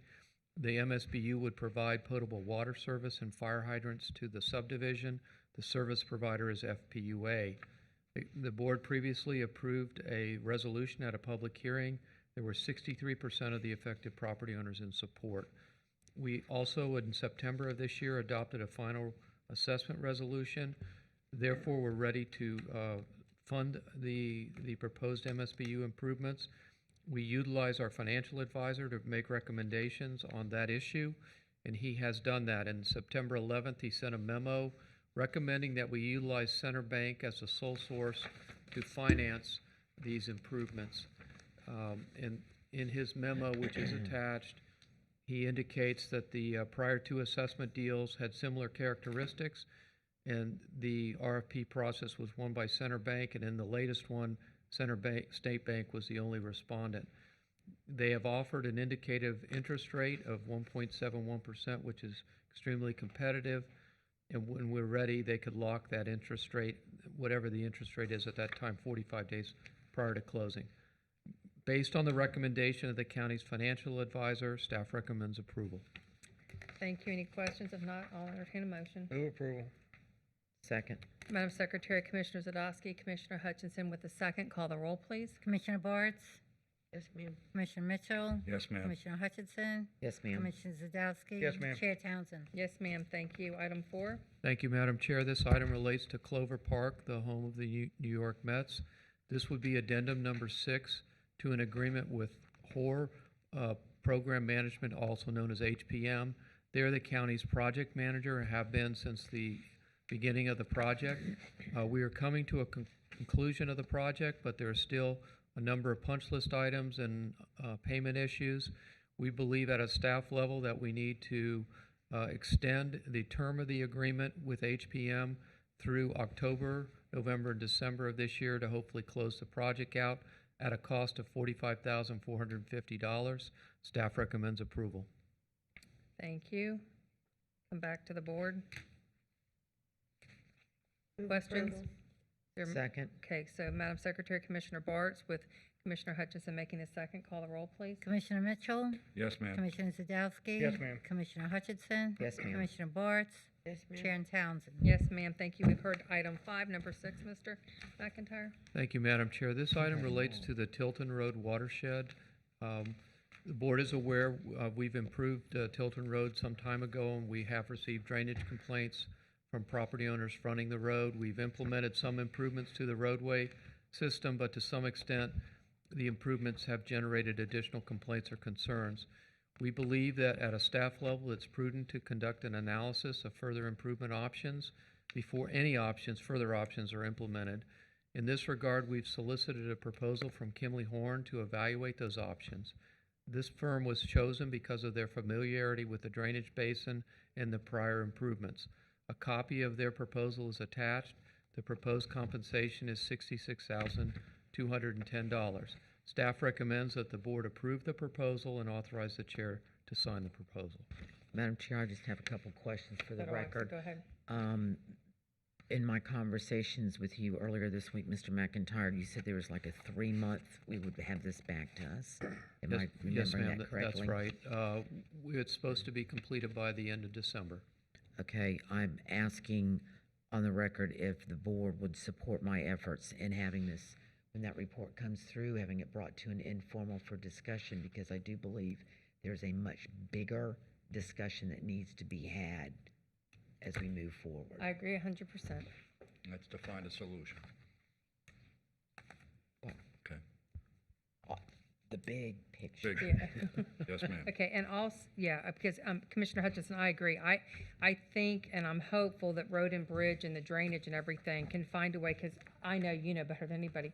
This has been really, really bad for those residents, and we need to find a way to get this infrastructure in place to have this eventually drain into the Silver Oak and take it off into the Savannas and try to relieve them out there. It's been.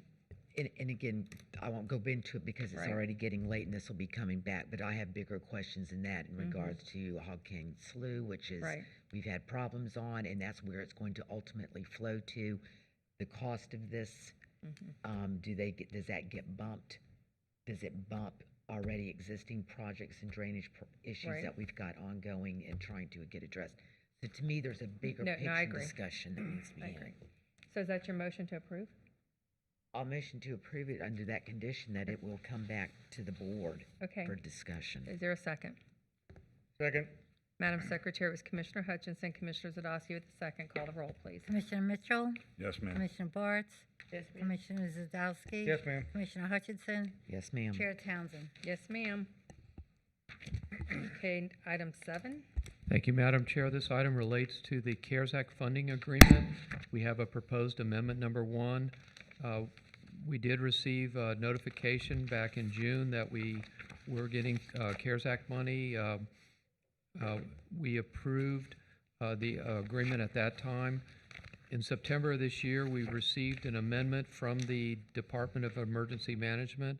It increased the funding amount from $13,885,922 to $55,543,688.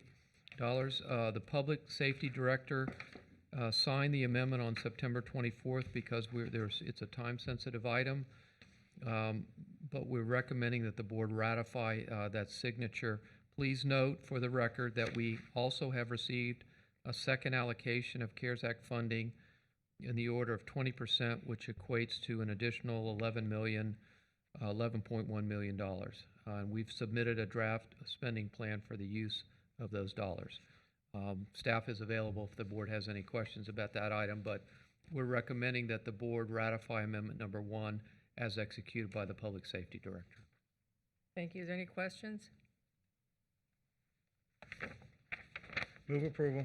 Second.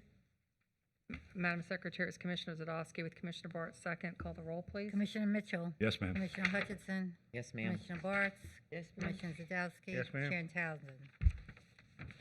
Yes, ma'am. Item 8. Thank you, Madam Chair. This item relates to a proposed interlocal agreement with the City of Port St. Lucie. It relates to Prima Vista Boulevard improvements. Prima Vista is a county-owned and maintained road at the intersection with Floresta, which is a City of Port St. Lucie road. We are cooperating at a staff level. Members of the County Engineer's Office are in the audience if the board has any questions about this. As the board is aware, the Prima Vista project that the county has from US 1 to Eroso is a sales tax project, and we are proposing to coordinate with the city and the city's consultant to design improvements to the intersection of Prima Vista and Floresta. There's a proposed interlocal agreement the city would incorporate into the city's design contract with their design professional, additional proposed improvements to Prima Vista from northeast Estia Lane to northeast Naranja Avenue. The design would be subject to the final review and approval of the county engineer. The proposed scope of work is set out in Exhibit A, and the county would reimburse the city for the cost of design, and there's a cap there in that agreement. Staff recommends approval. Thank you. I think that this is good. This is a good partnership and it's good news, so, So basically, we're piggybacking off their contract, correct? yes. Essentially, that's right, sir. Yes, sir. What we're doing is they've already got a contract, and we're just using their contractor to finish the design. So there'll be a close coordination between the Floresta and the Prima Vista improvements. Thank you. Madam With Chair, you make a good point. This is about cooperation, and we've cooperated with the cities in these types of things in the past. I do want to raise an issue for the engineers who may be here. I got a call yesterday from an individual who travels that location, and of course, the project's pretty much done except for the failed culverts that just occurred, and we're moving that forward. there was a concern about the traffic management and how it's set up in line of sight. So if our engineers are going to go to that area, take a look at that. I'm not specific, he didn't give me specifics as to that, but he suggested that the engineers would see exactly what he was talking about from a traffic management situation in line of sight. And I think for everything we've had to overcome this year, I think that we have continued to maintain that relationship with the city, and we've continued to work on Prima Vista and everything, so it's a great partnership. Is there a motion? So moved, Madam Chair. Okay, Commissioner Mitchell, Commissioner Bartz with the second. Call the roll, please. Commissioner Hutchinson, Yes, ma'am. Commissioner Zadowski. Yes, ma'am. Commissioner Bartz. Yes, ma'am. Commissioner Mitchell, Yes, ma'am. Chair Townsend. Yes, ma'am. Thank you. This brings us to a close this evening. I know that it's been a long time since we've had a late one like this, but, you know, I also want to say thank you, Commissioner Zadowski, for finding a way to get there, and that's what I love about this board is we might not always agree, but we agree to disagree, and we always find a way to get there, and we always meet in the middle, and so that's important. I also want to thank Ms. Layla for being our commissioner for the evening. Great job. Does she get paid overtime? I think you I should know, pay her and overtime. there's no excuse if you're late for school tomorrow. Is there any other comments from the board? If not, we'll turn it over to Mr. Tipton, and then we will let Layla close the adjourn.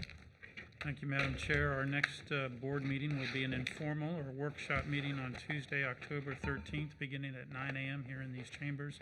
Our next regular meeting here in these chambers at 9 a.m. is October 20th. Thank you, sir. Is there a motion to adjourn? Is there a motion to adjourn? So moved. Thank you. Good job. Good job.